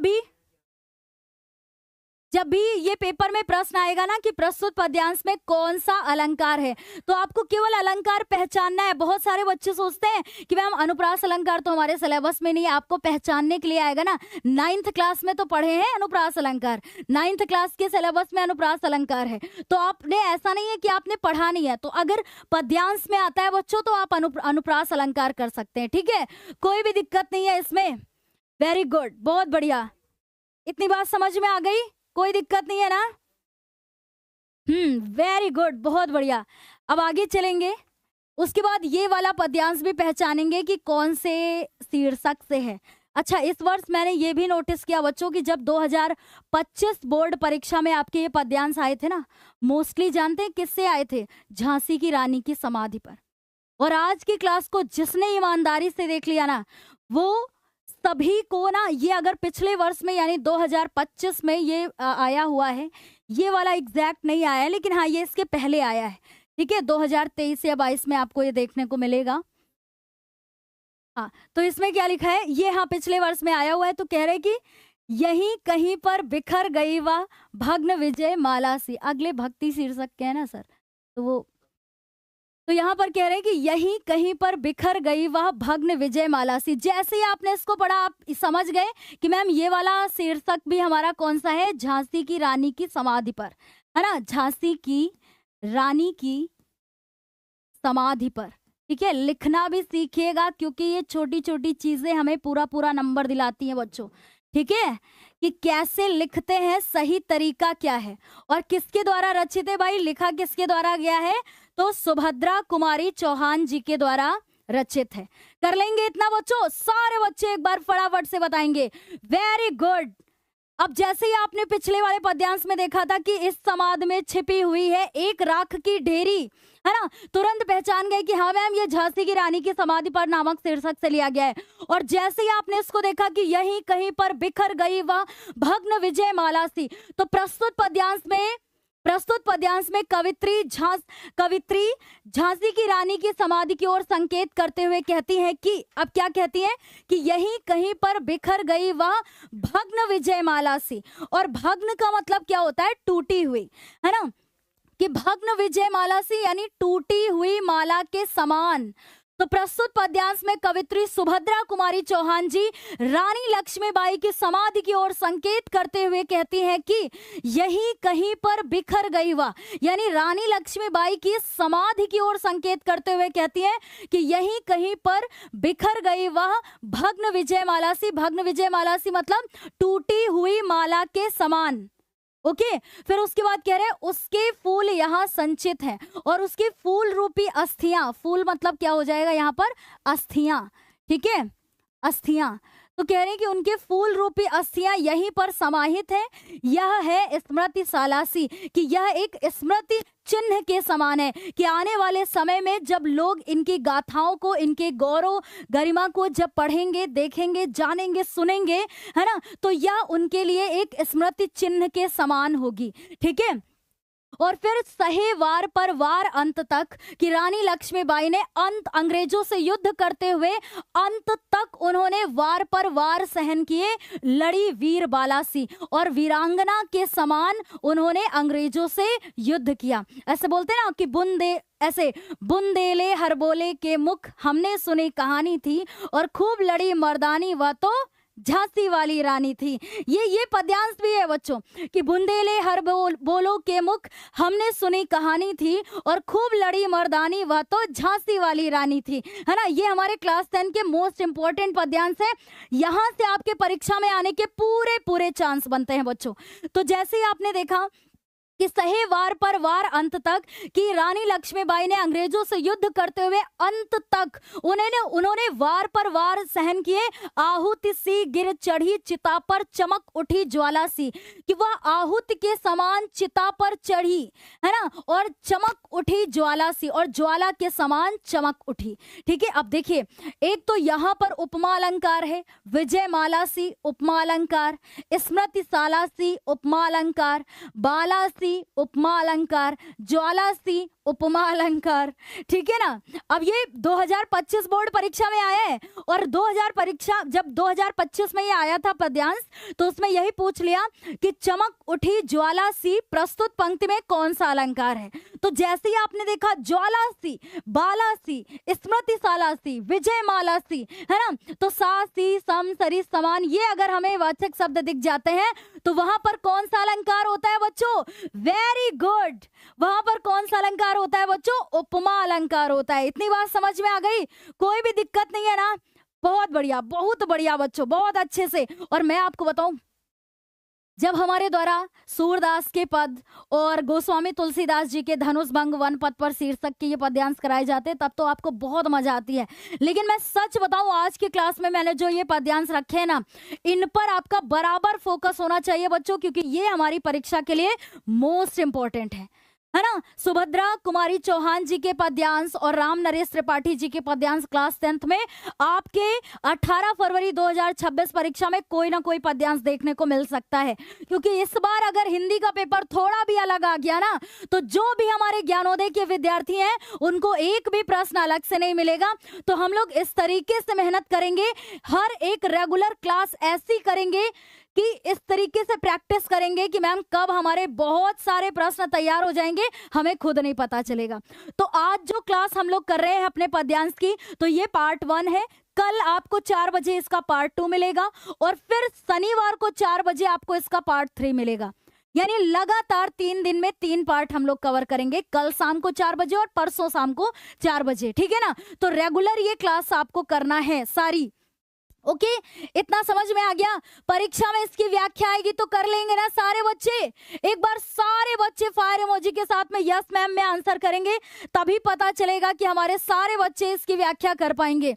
अब संदर्भ में जैसे ही आपने देखा तो आपको लगेगा मैम ये तो आप बहुत अच्छे से, हम लोग बहुत आराम से कर लेंगे, कोई दिक्कत नहीं होगी, ठीक है। अब व्याख्या में देखिए कि कवित्री रानी लक्ष्मीबाई को भावपूर्ण श्रद्धांजलि अर्पित करती हुई कह रही हैं कि इस समाधि के आसपास वह वीर महिला टूटी हुई विजय माला के समान बिखर गई, है ना। अर्थात उनकी विजय रूपी माला यही टूटकर बिखर गई थी। इस विजय माला को वे और आगे नहीं ले जा सकी, क्योंकि अंग्रेजों के साथ युद्ध करते हुए उन्होंने यही वीर गति पाई थी। रानी की फूल रूपी अस्थियां इसी समाधि में एकत्रित है, जो आने वाली पीढ़ी को उनकी वीरता के स्मृति चिन्ह के रूप में उनकी याद दिलाएंगी तथा उन्हें देश के लिए अपना बलिदान देने और संघर्ष करने की प्रेरणा देंगी। यहाँ तक कोई दिक्कत नहीं है ना बच्चों? सारे बच्चे एक बार इसका स्क्रीनशॉट ले लेंगे। और उसके बाद है कि देखिए, इसका स्क्रीनशॉट ले लीजिए एक बार सारे बच्चे फटाफट से। उसके बाद है कि कवित्री रानी द्वारा अंग्रेजों के साथ किए गए युद्ध का वर्णन करते हुए कहती है कि रानी लक्ष्मीबाई अपने जीवन के अंत तक अंग्रेजी सैनिकों की तलवारों के वार पर वार सहती रही, कि सहे वार पर वार अंत तक लड़ी वीर बालासी। ऐसे बोलते ना, बुंदेले हर बोलो के मुख हमने सुनी कहानी थी, और खूब लड़ी मर्दानी वा तो झांसी वाली रानी थी। आगे इसी के पद्यांश भी है बच्चों, उसको भी तैयार करिएगा परीक्षा के लिए, है ना। अब उसके बाद है कि जिस प्रकार यज्ञ में हवन सामग्री की आहुति जानते क्या होता है? कि जब भी ऐसे हवन कर रहे होते हैं तो एक वो मिश्रण बना हुआ होता है ना, जिससे आहुति देते हैं, स्वाहा स्वाहा ऐसे करके, वो एक बताने के लिए आपको कि उसे आहुति बोलते हैं ना, जो मिश्रण एक प्रकार का होता है उससे आहुति दी जाती है। तो यहाँ पर कह रहे हैं कि जिस प्रकार यज्ञ में हवन सामग्री की आहुति पड़ते ही ज्वाला प्रज्वलित होती है, उसी प्रकार रानी के इस बलिदान ने भी स्वतंत्रता की वेदी पर, वेदी मतलब वही जो हवन कुंड होता है ना, उसको बोलते हैं, वेदी पर आहुति का काम किया। लोगों में उससे स्वतंत्रता पाने की लालसा भड़क उठी और वे क्रांति के लिए पूर्ण रूप से तैयार हो उठे। रानी के युद्ध भूमि में इस प्रकार वीर गति पाने से उनका यश चारों ओर फैल गया। इतनी बात समझ में आ गई बच्चों? यहाँ तक वेरी गुड। हाँ, बहुत बढ़िया, कर लेंगे ना पेपर में आराम से, बिल्कुल। अब उसके बाद है कि मान लीजिए कोई हमारा अन्य प्रश्न भी बनता है ना, कि प्रस्तुत पद्यांश में सुभद्रा कुमारी चौहान जी के द्वारा यानी कवित्री के द्वारा किसकी समाधि की ओर संकेत करते हुए वो कहती हैं। तो भाई किसकी समाधि के बारे में बात की जा रही है? रानी लक्ष्मीबाई की समाधि के बारे में बात की जा रही है। तो कोई भी अन्य प्रश्न बन सकता है बच्चों। अब मेरी बात बहुत ध्यान से सुनिएगा, ठीक है, कि आज हम लोग ये पद्यांश कर रहे हैं और कल शाम को 4 बजे भी इसके आगे के पद्यांश लाएंगे। मतलब हिंदी में जो आपका ये डर है ना, गद्यांश पद्यांश इन सारी चीजों को लेकर के, जो हमारे 6-6 नंबर 5-5 नंबर वाले प्रश्न हैं, निश्चिंत रहिए बच्चों, बिल्कुल इनमें से ही आपको देखने को मिल जाएगा। लेकिन लेकिन लेकिन यूपी वाली सीरीज की आपको हर एक क्लास फॉलो करनी है, एक एक क्लास आपको ईमानदारी से आपको फॉलो करनी है, ठीक है। अगला पद्यांश हमारी नजरों के सामने है कि बढ़ जाता है मान वीर का, ठीक है। अब मैं एक चीज आपको बताऊं, एक चीज मैं आपको बताऊं बिल्कुल ईमानदारी से, जो इसके पहले वाला पद्यांश देखा था, ये वाला कहाँ गया? हाँ, ये वाला बेटा, बहुत ध्यान से सुनिएगा। यहां से 2 लाइनें कि सहे वार पर वार अंत तक लड़ी वीर बालासी, इतना, ये जो 2 लाइनें दिख रही हैं, ये 2 लाइनें मेरी बात ध्यान से सुनिएगा, ये 2 लाइनें, और उसके बाद जो आने वाले पद्यांश में ये 2 लाइनें कि बढ़ जाता है ये इतना, ये तो पिछले वाले पद्यांश की 2 लाइनें और ये वाले पद्यांश की 2 लाइनें, यानी 4 लाइनें हो गई। ये 4 लाइनें आपके 2025 बोर्ड परीक्षा में आई हैं। क्योंकि अभी बच्चा कहेगा कि मैम ये वाला 2025 में कहाँ से आ गया, है ना, कहाँ आया? तो मैं आपको बता रही हूँ कि आप जब 2025 के प्रश्न पत्र के सेट उठाएंगे ना, तो किसी सेट में, और आई थिंक आपको ये मिल जाएगा BC या BB में, है ना, पक्का इन्हीं में से आपको मिल जाएगा। तो जब उसमें ये मिलेगा ना, या BD में मिल सकता है, तो जब उसमें मिलेगा ना, तो आपको वहां से मिल जाएगा कि सहे वार पर वार अंत तक लड़ी वीर बालासी, है ना। उसी की आगे की पंक्तियां हैं कि बढ़ जाता है मान वीर का रण में बलि होने से, कि प्रस्तुत पद्यांश में कवित्री सुभद्रा कुमारी चौहान जी कहती हैं कि रण में, रण मतलब युद्ध में बलि होने से वीर पुरुषों का मान, यानी यहाँ पर कह सकते हैं कि सम्मान अत्यधिक बढ़ जाता है। कि मूल्यवती होती सोने की भस्म यथा सोने सी, यथा मतलब जैसे, सोने से भी अधिक, मूल्यवती मतलब कीमती। मूल्यवती का अर्थ क्या होता है? मूल्यवती का अर्थ होता है कीमती। कि जैसे सोने से भी अधिक कीमती सोने की भस्म होती है ना, कि कैसे बोलते हैं बच्चों, कि मूल्यवती होती सोने की भस्म यथा सोने सी, यथा मतलब जैसे, सोने की, है ना, सोने की सोने से भी अधिक कीमती सोने की भस्म होती है। ऐसा होता है बच्चों कि सोने से भी अधिक कीमती क्या होता है पता है? सोने की भस्म। ठीक है, तो जैसे सोने से भी अधिक कीमती सोने की भस्म होती है, वैसे ही युद्ध में बलिदान देने से जो वीर पुरुष होते हैं उनका भी मान अत्यधिक बढ़ जाता है। ठीक है, वो भी भस्म के समान हो जाते हैं, सोने की भस्म के समान हो जाते हैं। कि जैसे सोने से भी अधिक कीमती सोने की भस्म होती है, वैसे ही जो वीर पुरुष होते हैं यदि वो युद्ध करते करते वीर गति को प्राप्त कर जाते हैं तो वह उससे भी अधिक क्या होते हैं? मूल्यवान होते हैं। ठीक है, तो वो यहाँ पर ये बोला जा रहा है कि जिस प्रकार यही ना कि भस्म यथा सोने सी। ठीक है, तो यहाँ समझ में आ गया कि रानी से भी अधिक हमें अब यह समाधि है प्यारी, कि हमें रानी लक्ष्मीबाई से भी अधिक प्रिय अब ये इनकी समाधि है। ठीक है, कि हमें रानी लक्ष्मीबाई से भी अधिक प्रिय अब इनकी ये समाधि प्यारी लगती है। यहाँ निहित है स्वतंत्रता की आशा की चिंगारी, कि यहाँ पर स्वतंत्रता रूपी आशा की चिंगारी निहित है। निहित है मतलब समाहित है। ठीक है, निहित है का अर्थ क्या हो जाएगा? समाहित है। इतना कर लेंगे बच्चों, कोई दिक्कत नहीं है ना। अगर आपकी परीक्षा में व्याख्या करने के लिए आएगा, सारे बच्चे एक बार फायर इमोजी के साथ में यस मैम में आंसर करेंगे, ताकि पता चलेगा कि अगर बोर्ड परीक्षा में आपका झांसी की रानी की समाधि से कोई भी पद्यांश आ गया तो आप बहुत आराम से इसकी व्याख्या कर लेंगे। ओके, वेरी गुड, बहुत बढ़िया बच्चों।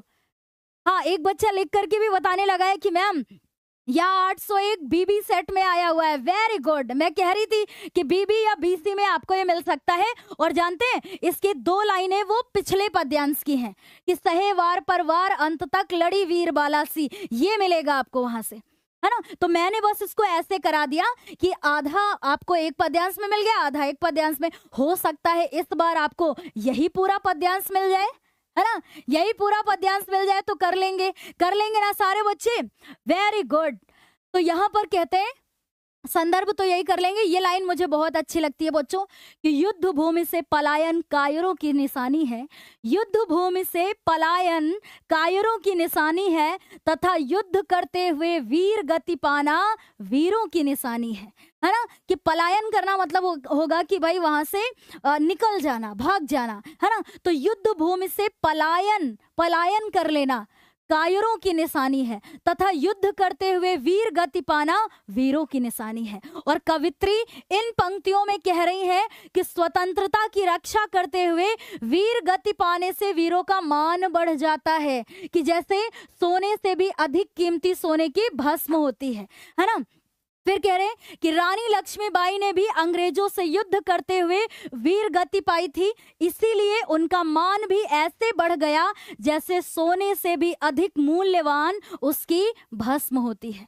ठीक है, अगर आपकी परीक्षा में आपके पेपर में ऐसे व्याख्या करने के लिए आता है तो आप बहुत आराम से कर लेंगे।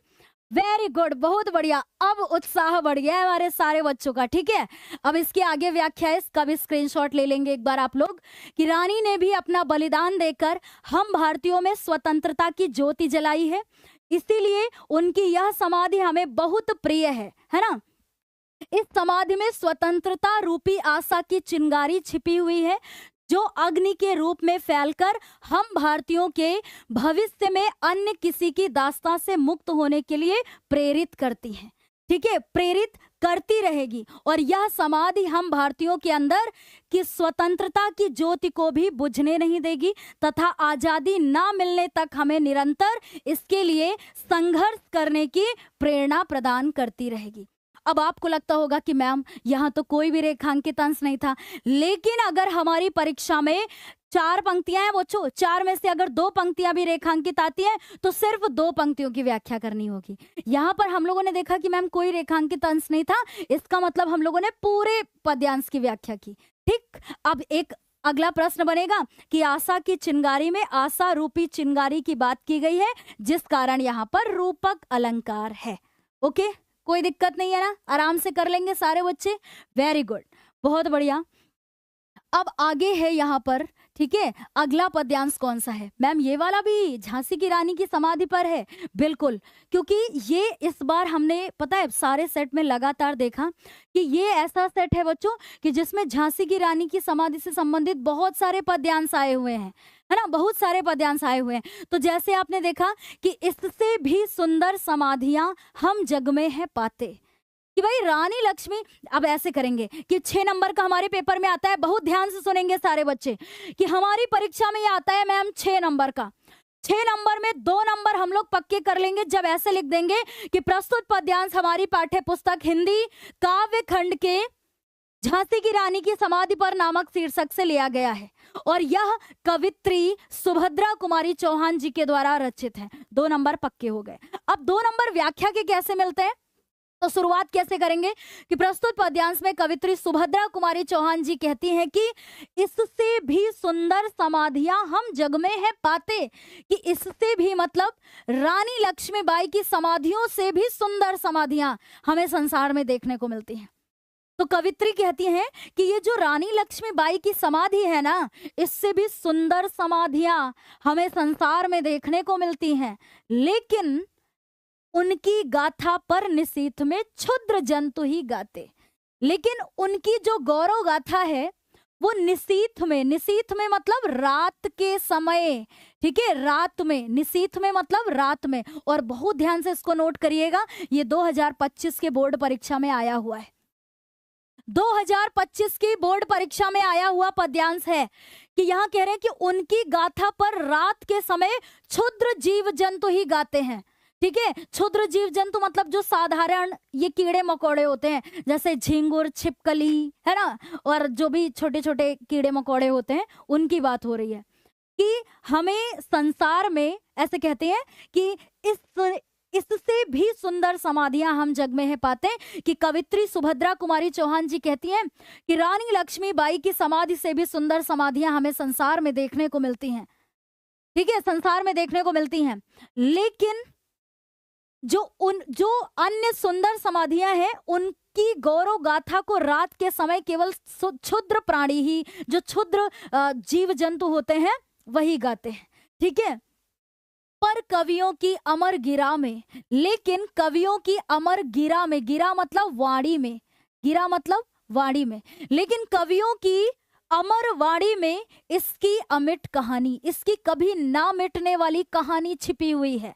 ठीक है, स्नेह और श्रद्धा से गाती है वीरों की बानी, है ना, कि जो वीरों की वाणी है, जो वीरों की वाणी है, जो उनकी जुबानी है, वह स्नेह और श्रद्धा से रानी लक्ष्मीबाई के वीरता पूर्वक किए गए कार्यों की या उनकी वीर गाथा का वर्णन करती है, जो कवियों की अमर गिरा है। यानी कवियों की अमर गिरा के द्वारा, या कह सकते हैं कि अमर वाणी के द्वारा, रानी लक्ष्मीबाई के द्वारा किए गए साहस पूर्वक कार्यों का वर्णन किया जाता है या गीत गाए जाते हैं। ऐसे बोलते हैं ना, बुंदेले हर बोलो के मुख हमने सुनी कहानी थी, खूब लड़ी मर्दानी वा तो झांसी वाली रानी थी, ऐसे बोलते हैं ना।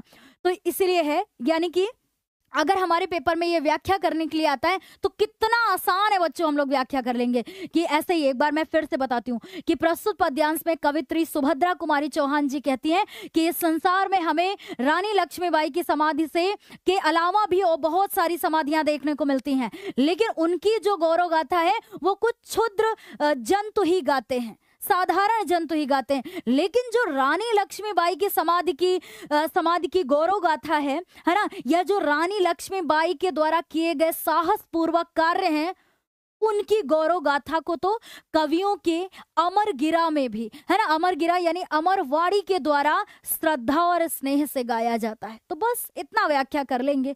ठीक है, कोई दिक्कत नहीं है ना बच्चों, यहाँ तक बिल्कुल आराम से कर लेंगे ना। ये देखिए पूरी व्याख्या एक बार स्क्रीनशॉट ले लेंगे इसका। ठीक है, एक बार स्क्रीनशॉट ले लेंगे बच्चों, ऐसे ही प्रश्न बनता है पेपर में। ठीक है, पेपर में ऐसे ही प्रश्न बनता है बच्चों। वेरी गुड, बहुत बढ़िया, आगे चलेंगे। ठीक है, आगे चलेंगे बच्चों, फटाफट से सारे बच्चे स्क्रीनशॉट लेंगे इसका। अगला जो हमारा पद्यांश है, ये बढ़िया पद्यांश है, बहुत बढ़िया पद्यांश है बच्चों। ठीक है, इसके आने के पूरे चांस बनते हैं। बहुत सारे बच्चों के प्री बोर्ड परीक्षा में भी ये पद्यांश आया होगा, आया था कि नहीं आया था, है ना, आया था ना, कि मेरी भव बाधा हरो राधा नागर सोए, जातन की झाई परे श्याम हरित दुति होए। कि मेरी भव बाधा हरो राधा नागर सोए, और जातन की झाई परे श्याम हरित दुति होए। अब सोई का अर्थ होता है कि हे, ठीक है, और नागरी का अर्थ होता है चतुर। नागरी का अर्थ क्या होता है? चतुर, ठीक है। और राधा बोले तो राधिके, यानी हे चतुर राधिके मेरी भव बाधा हरो, मेरे सांसारिक भव बाधाओं को दूर कर दीजिए, सांसारिक कष्टों को दूर कर दीजिए। कि मेरी भव बाधा हरो, राधा नागरी सोई, और सोई का अर्थ होता है हे, और नागरी का अर्थ होता है चतुर। राधा बोले तो राधिके, यानी हे चतुर राधिके तुम मेरी सभी सांसारिक भव बाधाओं को दूर कीजिए। अब सांसारिक भव बाधाएं क्या होती हैं? जो सांसारिक कष्ट होते हैं उनको दूर कीजिए, ठीक है।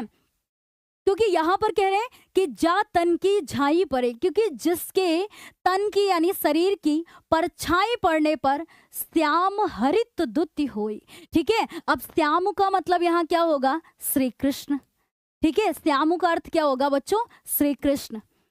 और हरित दूती का अर्थ हो जाएगा, हरित दूती का अर्थ होगा प्रसन्न होना, ठीक है, प्रसन्न होना या फिर हरा होना। अब आपको लगेगा मैम हरा होना कैसे हो जाएगा, ठीक है।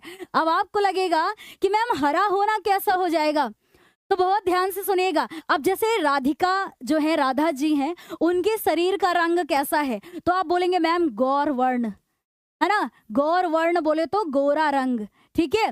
और श्री कृष्ण के शरीर का रंग कैसा है? तो आप बोलेंगे कि मैम जो श्री कृष्ण के शरीर का रंग है तो वो नीलिमा, नीलिमा जैसे होता है ना, जैसे नीला रंग, ठीक है, नीला। तो नीला और ये रंग मिलकर के यानी पीला रंग मिलकर के गौर वर्ण बोलेंगे यहाँ पर पीला, यानी नीला और पीला रंग मिलकर के कौन सा रंग बनता है? हरा रंग बनता है, ठीक है, हरा रंग बनता है। तो यहाँ पर ऐसे बोलेंगे कि जा तन की झाई परे, कि जिसके तन की परछाई पड़ने पर श्याम हरित दुति होई, कि श्री कृष्ण हरे रंग के हो जाते हैं, यानी कि जो उनके जो शरीर में नीलिमा होती है वो हरे रंग में परिवर्तित हो जाती है। या अर्थात में हम लोग ऐसे बोले कि जिसके तन की परछाई पड़ने पर श्री कृष्ण प्रसन्न हो जाते हैं। हरे रंग के हो जाना मतलब प्रसन्न हो जाना।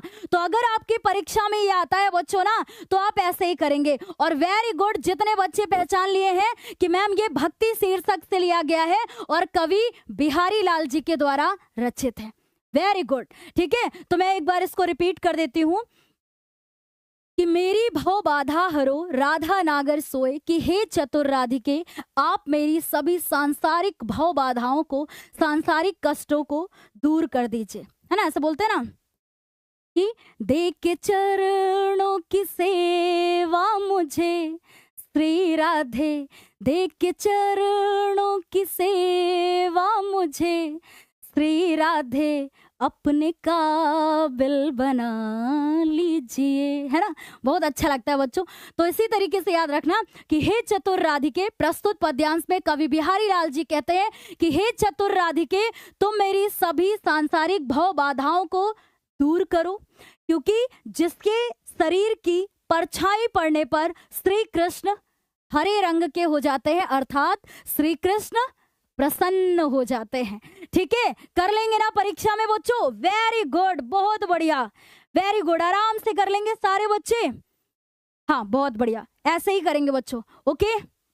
आगे चलेंगे, आगे चलेंगे, इसका स्क्रीनशॉट ले लेंगे, ठीक है, इसका स्क्रीनशॉट ले लेंगे। 2026 बोर्ड परीक्षा में आने के पूरे चांस बनते हैं, ओके। अब आगे चलेंगे, इसका देखेंगे कि प्रस्तुत पद्यांश हमारी पाठ्य पुस्तक हिंदी के काव्य खंड के भक्ति शीर्षक से उद्गृत है, यानी लिया गया है, और इसके रचयिता कवि बिहारी लाल जी हैं, ओके। व्याख्या में देखेंगे कि कवि बिहारी राधिका जी की स्तुति करते हुए कहते हैं कि हे चतुर राधिके, ठीक है ना, चतुर राधिके तुम मेरे संसार रूपी बाधाओं को दूर करो, अर्थात तुम भक्तों के कष्टों का निवारण करने में परम चतुर हो, इसीलिए मुझे इन संसार के कष्टों से मुक्ति दिलाओ। जिसके तन की परछाई पड़ने से श्री कृष्ण के शरीर की नीलिमा हरे रंग में परिवर्तित हो जाती है ना, अर्थात श्री कृष्ण भी प्रसन्न हो जाते हैं। जिसके शरीर की परछाई पड़ने से हृदय प्रकाशमान होता है उसके सारे अज्ञान का अंधकार दूर हो जाता है। ऐसी चतुर राधा मेरी सांसारिक बाधाओं को दूर करें, है ना। फिर अलंकार में देखेंगे कि हरो में हरो, राधा नागरी में रा, ठीक है, हरो में रा और राधा नागरी में भी रा बेटा, ठीक है। रा वर्ण की पुनरावृत्ति होने के कारण यहाँ पर अनुप्रास अलंकार होगा। कर लेंगे ना पेपर में, एक बार स्क्रीनशॉट ले लेंगे सारे बच्चे। वेरी गुड, बहुत बढ़िया बच्चों, बहुत ही ज्यादा बढ़िया। ओके, आगे चलेंगे।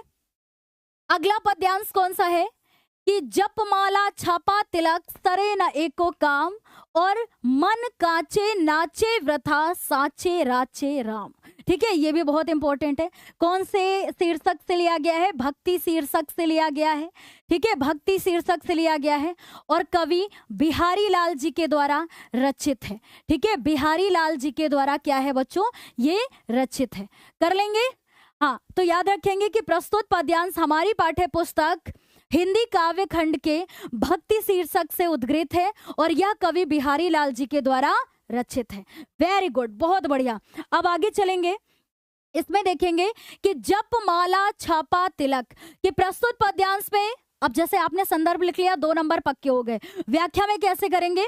व्याख्या में कैसे करेंगे? बहुत ध्यान से सुनिएगा बच्चों, सारे बच्चे बहुत ध्यान से सुनेंगे, बहुत अच्छे से सुनेंगे भाई। ठीक है, मैं आपकी कमेंट देखती हूँ, लेकिन आपको लगता होगा कि मैम हमारी कमेंट नहीं देखती। देखिए मेरी बात सुनिए, जब भी मैं ऐसी क्लासेस करती हूँ ना बच्चों, तो हमें ऐसा लगता है कि हमारे साथ में बहुत सारे ऐसे बच्चे हैं जो सिर्फ और सिर्फ उस वक्त बहुत ध्यान से सुन रहे होते हैं। उनको लगता है कि मैम ये, जैसे बीच में जब भी हम लोग ऐसी चीजें बातें करने लगते हैं ना कि भाई कमेंट को देखना, ये करना, तो उसमें क्या होता है बच्चों, जो एक फ्लो होता है ना वो ब्रेक होता है। और जब भी हम ऐसे पद्यांश को एक्सप्लेन करते हैं तो हमें लगता है कि हमारा फ्लो ब्रेक नहीं होना चाहिए, है ना। इसलिए आपको कभी कभी लगता होगा कि मैम ये रिकॉर्डेड है क्या? अरे भाई हम आपकी कॉमेंट को देख रहे हैं। बस आप ना कभी भी हमारी अगर पद्यांश वाली क्लास देखेंगे तो आपको ऐसा ही लगेगा, क्योंकि हम बीच में फिर बात नहीं करते बच्चों। उसमें अन्य जो पढ़ने वाला बच्चा होता है ना, उसका भी माइंड ना इधर उधर फिर होता है, उसको लगता है कि हमारा फ्लो ब्रेक हो रहा है। ठीक है, तो ऐसा हम करना नहीं चाहते बच्चों। ठीक है, तभी अच्छा लगता है जब एकदम हम लोग शिद्दत के साथ में पढ़ते हैं तब। ठीक है, तो सारे बच्चे इधर फोकस करेंगे क्योंकि बोर्ड परीक्षा हमारे बहुत करीब आ चुकी है बच्चों। और इसी अंत समय में अगर हम लोगों ने जम के मेहनत कर ली ना, तो यकीन मानिए बोर्ड परीक्षा में बहुत बेहतरीन करेंगे, क्योंकि पूरे साल की मेहनत यह अंत समय हमारा तय करता है कि पूरे साल की गई मेहनत को अगर अंत समय में हम लोग अच्छे से रिवाइज नहीं करते हैं ना, रिवीजन नहीं करते हैं ना, तो पूरे साल की मेहनत बेकार हो जाती है बच्चों।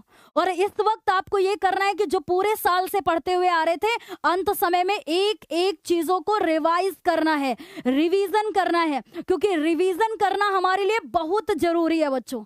ठीक है, बहुत जरूरी है। तो इस वक्त आपको इस चीज का एहसास होना चाहिए कि जो हमने इतने दिनों में पढ़ा है उसको एक बार पूरा रिवीजन करना है, पूरा रिवाइज करिए। ठीक है, वो आपको यूपी वाली सीरीज के अंदर कराया जाएगा, बिल्कुल कराया जाएगा। बस आप ईमानदारी से एक एक क्लास फॉलो कीजिए। ओके, तो यहाँ कह रहे हैं कि जैसे ही आपने इसका संदर्भ पहचान लिया कि भक्ति शीर्षक से लिया गया और कवि बिहारी लाल जी के द्वारा रचित है, आपके 2 नंबर पक्के हो गए। अब व्याख्या कैसे करेंगे कि प्रस्तुत पद्यांश में कवि बिहारी लाल जी कहते हैं कि जप माला छापा तिलक सरे न एको काम, कि भाई चाहे जितनी माला जप लो और दिखावे के नाम पे चाहे जितना लंबा टीका लगा लो, सरे न एको काम, कि सरे मतलब सिद्ध नहीं होंगे, सरे न यानी सिद्ध नहीं होंगे, एको काम मतलब एक भी कार्य सिद्ध नहीं होंगे, कि दिखावे के नाम पे चाहे जितनी माला जप लो, चाहे जितना लंबा टीका लगा लो, एक भी कार्य सिद्ध नहीं होंगे।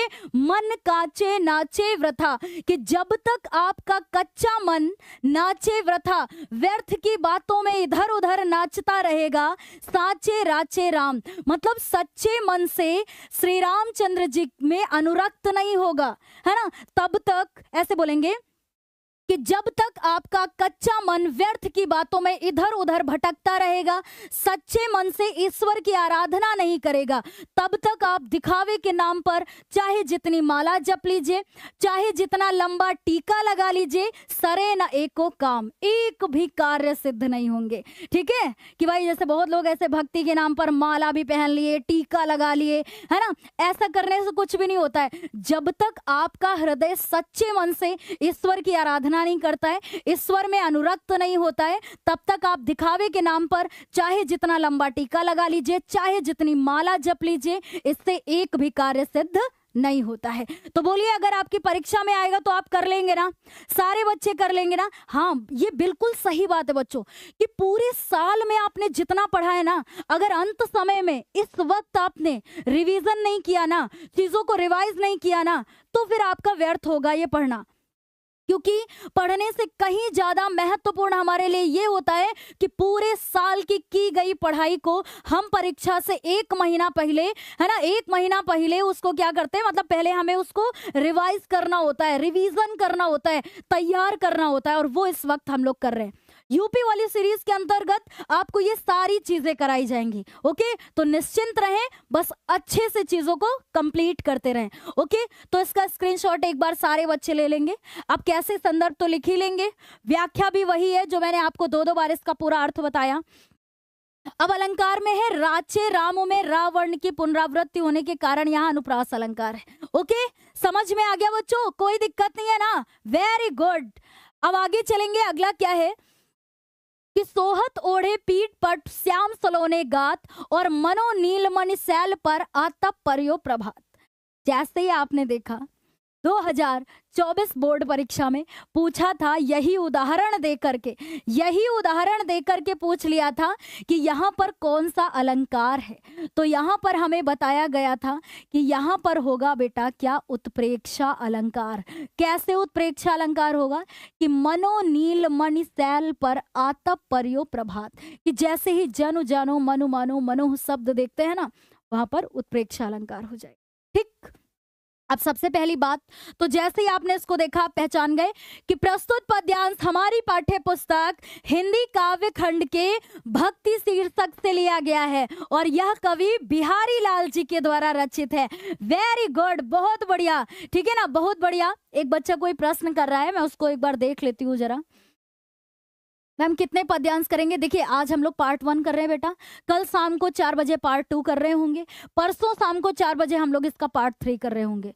ठीक है, तो इसके पहले हम लोगों ने अनिवार्य संस्कृत की भी क्लासेस कर रखी हैं। आप यूपी वाली सीरीज की हर एक क्लास करिए ना, आपको सब कुछ मिलेगा। ओके, सब कुछ मिलेगा बेटा। मैम ये मेरे प्री बोर्ड एग्जामिनेशन में आया था। वेरी गुड, एक बच्चा कह रहा है, उसका नाम मैंने नहीं देखा, लेकिन बहुत बढ़िया। ठीक है, अब देखेंगे आप। और एक चीज बताऊं, ये 2025 बोर्ड परीक्षा में भी आया था। एक सेट में आया है बेटा, एक सेट में आया, मुझे एग्जैक्ट उसका कोड नहीं याद है ना, लेकिन एक सेट में आया है और ऐसे रेखांकित थी पंक्तियां। ठीक है, ऐसे रेखांकित थी पंक्तियां। ठीक है, आप ध्यान से सुनेंगे कि सोहत मतलब होता है सुंदर लगता है, ओढ़े मतलब ओढ़कर, पीतु मतलब पीला, ठीक है, और पटु मतलब वस्त्र, पटु मतलब वस्त्र, श्याम सलोने गात, श्याम मतलब श्री कृष्ण, ठीक है, सलोने मतलब सुंदर, और गात मतलब होता है शरीर। गात मतलब क्या होता है? शरीर। कि भाई यहाँ पर कह रहे हैं कि श्री कृष्ण ने अपने सुंदर शरीर में पीले रंग के, पीतु मतलब पीला, पटु मतलब वस्त्र, ठीक है, कि श्याम मतलब श्री कृष्ण ने अपने सलोने मतलब सुंदर, गात मतलब शरीर में पीले वस्त्र को ओढ़ रखा है, और वह इस प्रकार सुशोभित लग रहे हैं, इस प्रकार सुंदर लग रहे हैं कि मानो नीलमणि सैल पर, कि मानो नीलमणि पर्वत पर, सैल पर मतलब क्या हो जाएगा? पर्वत पर, कि मानो नीलमणि पर्वत पर आतप पर्यो प्रभात। प्रभात मतलब सुबह सुबह की, आतप मतलब प्रकाश या धूप, है ना, प्रकाश या धूप, पर्यो मतलब पड़ रही है। कि जब श्री कृष्ण ने अपने सुंदर शरीर में पीले रंग को धारण कर रखा है, ओढ़े मतलब ओढ़ रखा है या धारण कर रखा है, तो वह इस प्रकार सुशोभित हो रहे हैं कि मानो नीलमणि सैल पर, कि मानो नीलमणि पर्वत पर सुबह सुबह की धूप पड़ रही हो। इतनी बात समझ में आ गई? कर लेंगे बेटा परीक्षा में। तो अगर आपके परीक्षा में ये 6 नंबर का आता है तो आपको बस इतना पहचानना है कि आपने पहचान लिया कि प्रस्तुत पद्यांश हमारी पाठ्य पुस्तक हिंदी काव्य खंड के भक्ति शीर्षक से लिया गया है और यह कवि बिहारी लाल जी के द्वारा रचित है। इतना कर लेंगे, 2 नंबर मिल जाएगा। 2 नंबर व्याख्या का कैसे मिल जाएगा कि प्रस्तुत पद्यांश में कवि बिहारी लाल जी कहते हैं कि जब श्री कृष्ण ने अपने सुंदर शरीर में पीले वस्त्र को धारण कर रखा है तो उनके पीले वस्त्र इस प्रकार से सुशोभित हो रहे हैं कि मानो ऐसा प्रतीत होता है कि नीलमणि पर्वत पर सुबह सुबह की धूप पड़ रही हो। ठीक है, बस हो गई व्याख्या, हो गई व्याख्या। Okay, very good. अब मेरी बात बहुत ध्यान से सुनिएगा, संदर्भ आप कर लेंगे, व्याख्या में वही है कि यहाँ पर पूरा सेम। अब इसको एक बार आप खुद से भी रीड करेंगे, ठीक है ना। अब कुछ तो काम अपने आप भी करेंगे ना, कि सारा मैम ही करा दे, है ना। 2 बार इसका अनुवाद मैंने आपको बताया है। Okay, very good. मैम आपने तो कहा था कि आगे क्या कह रहा है एक बच्चा, हाँ इसका प्रसंग नहीं करना होता है बेटा। यूपी बोर्ड सिलेबस के अकॉर्डिंग आपको 3 प्रश्न मिलेंगे, एक संदर्भ, एक व्याख्या, एक कोई अन्य प्रश्न, बस। ठीक, इसके अलावा कुछ नहीं मिलेगा। ओके, तो भाई आगे चलेंगे। यहाँ उत्प्रेक्षा अलंकार है, मैंने पहले ही लिख करके बता दिया था आपको, बड़ा बड़ा सबसे पहले ही लिख करके बता दिया था कि ये उत्प्रेक्षा अलंकार है। ठीक है,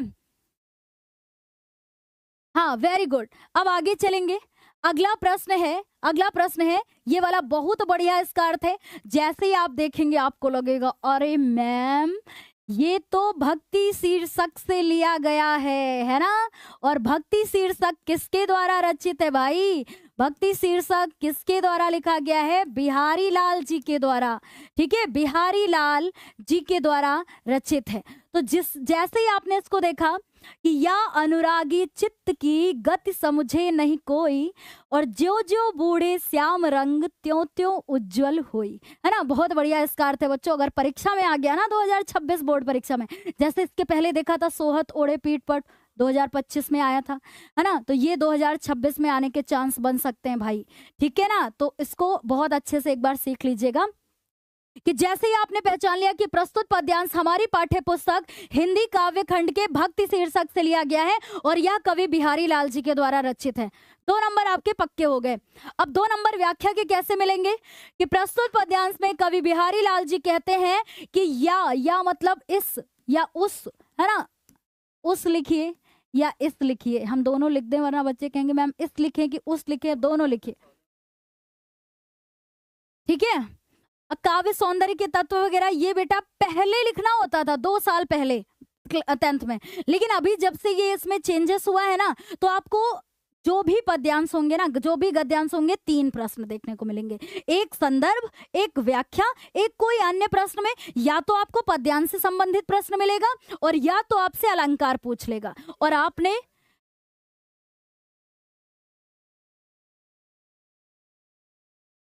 अब एक बच्चा कह रहा है कि मैम बिहारी की तो एक ही रचना है, बिहारी सतसई। अच्छा, ये भक्ति, इनको देख करके कंफ्यूज हो गए आप, ये उसी में तो है, उसी के अंतर्गत तो है बच्चों। ठीक है ना, तो ऐसे आप इसको रखेंगे याद। ओके, तो यहाँ पर हम लोग, ये शीर्षक है बेटा इनका पूरा, ठीक है, शीर्षक है इनका। तो हमारी बात बहुत ध्यान से सुनिएगा कि यहाँ कह रहे हैं कि या मतलब उस अनुरागी। देखिए अनुराग का अर्थ क्या होता है, आप बोलेंगे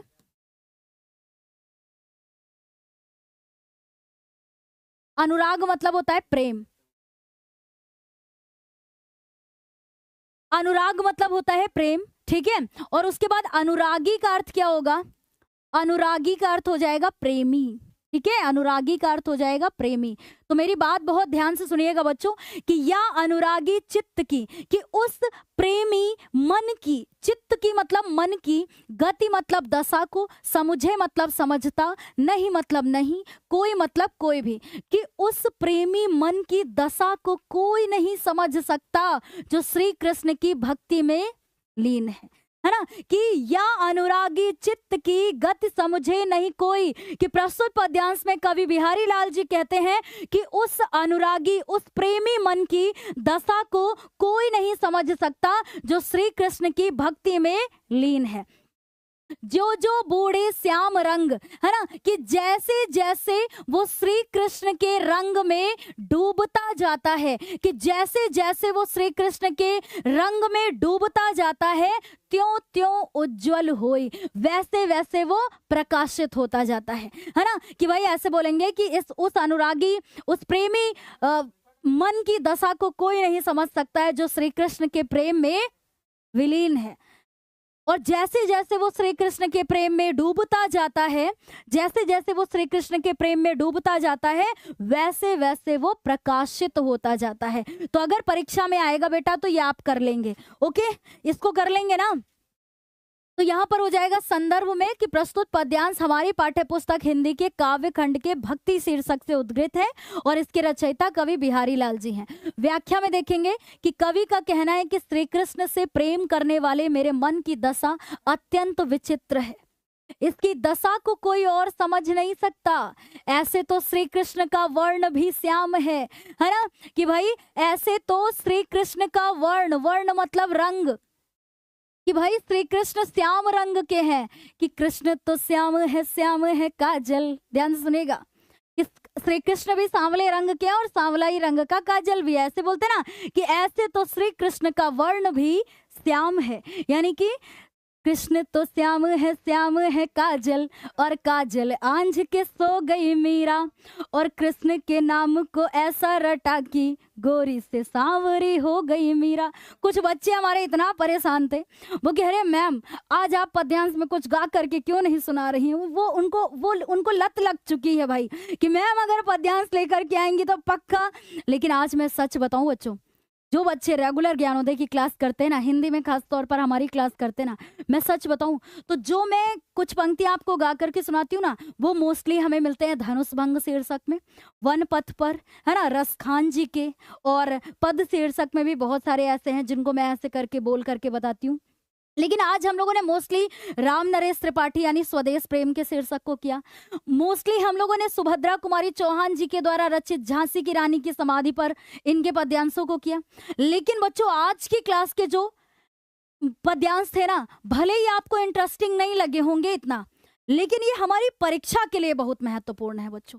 और मैं चाहती थी कि अगर यूपी वाली सीरीज के अंतर्गत मैं क्लास लेकर के आऊं तो पहली क्लास ऐसी लेकर के आऊं, ठीक है ना। इनमें से कोई भी आपके पेपर में आ सकता है, कोई भी आपके पेपर में आ सकता है। ओके, बिल्कुल अच्छे से मेहनत करिए। अब यहाँ कह रहे हैं कि ऐसे तो श्री कृष्ण का वर्ण, वर्ण मतलब रंग भी श्याम है, परंतु कृष्ण के प्रेम में मग्न मेरा मन जैसे जैसे श्याम रंग में मग्न होता है, वैसे वैसे प्रकाशित अर्थात पवित्र होता जाता है। ठीक, अब मैं एक चीज बता दूं सारे बच्चों को, जितने बच्चे यहाँ पर है ना, और बहुत सारे ऐसे बच्चे हैं जिन्होंने अभी तक इन क्लासेस को नहीं किया है, तो एक आप ये क्लास देखेंगे जिसको, जो कि 11 घंटे कुछ मिनट की है, मतलब कहेंगे 12 घंटे की लगातार मैराथन क्लास है। ये हिंदी की महामैराथन जो कि 12 घंटे हम लोगों ने लगातार की थी। अगर इस क्लास को आपने नहीं देखा है, क्योंकि इसको अभी तक 9 लाख प्लस बच्चे देख चुके हैं, ठीक है ना। इस क्लास को 9 लाख प्लस बच्चे देख चुके हैं। अगर आप अभी इससे वंचित हैं तो इस क्लास को जरूर देखिएगा बच्चों एक बार, ठीक है ना, क्योंकि इसमें लगातार इसमें हम लोगों ने सारी चीजें कंप्लीट की हैं।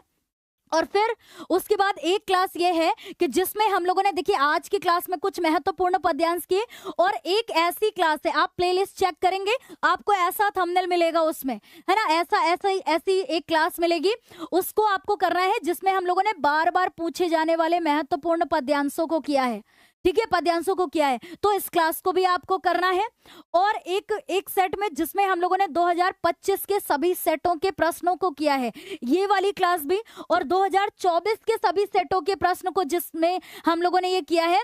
इन सभी क्लासेस को अगर अभी तक आपने नहीं किया है तो प्लीज इन सारी क्लासेस को आप कंप्लीट करिएगा, ठीक है। और यूपी वाली सीरीज के अंतर्गत जो क्लासेस कर रहे हैं, क्योंकि इन क्लासेस को अभी हम लोगों ने यूपी वाली सीरीज के अंदर नहीं किया है, लेकिन यूपी वाली सीरीज के अलावा भी ये क्लासेस आपके लिए बहुत महत्वपूर्ण है। तो हम चाहते हैं कि हमारा हर एक बच्चा इस क्लास को देखे, है ना, इन क्लासेस को देखे। एक बार सारे बच्चे इसका स्क्रीनशॉट लीजिएगा और एक एक करके इन सारी क्लासेस को देखिएगा बच्चों। अगर बोर्ड परीक्षा में बहुत बेहतरीन करना चाहते हैं सच में, तो इन सारी क्लासेस को एक एक क्लास आपको फॉलो करना है बेटा। ओके, चलेंगे आगे। फिर हम लोग बात करेंगे कि मैम आज की क्लास में तो हम लोगों ने इतने ये पद्यांश कर लिए हैं। मेरी बात ध्यान से सुनिएगा, आज की क्लास में हम लोगों ने हिंदी के महत्वपूर्ण, ठीक है, पद्यांशों को किया है।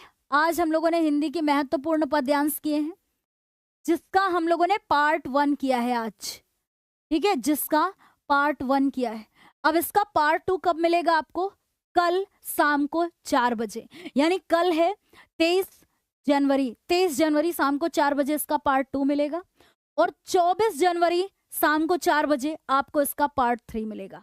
ओके, सारे बच्चे एक्साइटेड है ना इन क्लासेस के लिए, क्योंकि चाहे अनिवार्य संस्कृत हो, चाहे हिंदी में गद्य और काव्य हो, ये हम लोग ये हमारे 5-5, 6-6 नंबर वाले प्रश्न हैं जिनको किसी भी कीमत पे हम छोड़ना नहीं चाहते, है ना। बाकी गद्य पद्य साहित्य का इतिहास वो भी आपको यूपी वाली सीरीज के अंतर्गत कराया गया है, और अभी भी हम लोग आगे बहुत बेहतरीन क्लासेस करने वाले हैं। जब तक आपकी बोर्ड परीक्षा नहीं हो जाती ना बच्चों, ज्ञानोदय पर आपको विश्वास रखना है, और जिस दिन किसी भी समय जो भी क्लास होती है एक एक क्लास को फॉलो करना है। ओके, तो आज चलेंगे हम लोग, अपनी क्लास को यहाँ पर समाप्त करेंगे और फिर आपसे मिलेंगे। आज शाम को 6 बजे शिवम सर की क्लास है जिसमें आप सभी को आना है, और आज के लिए उन्होंने क्या शेड्यूल किया है आप उसको एक बार चेक कीजिएगा और देखिएगा कि अभी आज शाम को 6 बजे कुछ 10 या 12 मिनट के बाद में आपकी कौन सी क्लास है वो आपको करना है। ओके, तो चलेंगे हम लोग अपनी क्लास को यहाँ पर समाप्त करते हैं। एक बच्चा कह रहा है मैम प्लीज मन के बहक, अच्छा सुनिएगा, ठीक है, कि मन के बहकावे में ना आ, मन राह भुलाए भ्रम में डाले, और तू इस मन का दास ना बन, इस मन को अपना दास बना ले, क्योंकि कर्म तेरा अधिकार है अर्जुन, कर्म किए जा तो कर्म किए जा, फल की इच्छा त्याग के अर्जुन, केवल अपना कर्म किए जा, किस स्थिति में क्या धर्म है तेरा, किस स्थिति में क्या धर्म है तेरा, ज्ञात तू इसका मर्म किए जा, तेरे लिए जो धर्म है निश्चित, निष्ठा से वो कर्म किए जा, निष्ठा से वो कर्म किए जा। बस आप ना इस वक्त बोर्ड परीक्षा की तैयारी में लगे हुए हैं, तो बस निष्ठा से आपको अपना कर्म करना है, अपना 100% देना है, बाकी फल की चिंता नहीं करनी है बच्चों। वो ऊपर वाला देख रहा है ना आप कितनी मेहनत कर रहे हैं, कितनी लगन से, कितनी शिद्दत से, कितनी ईमानदारी से मेहनत कर रहे हैं, वो उसका परिणाम वैसे ही देगा। ओके, तो आज की क्लास को यहाँ पर समाप्त करते हैं, मिलते हैं अगली क्लास में, तब तक के लिए bye bye, take care and thank you so much, bye bye.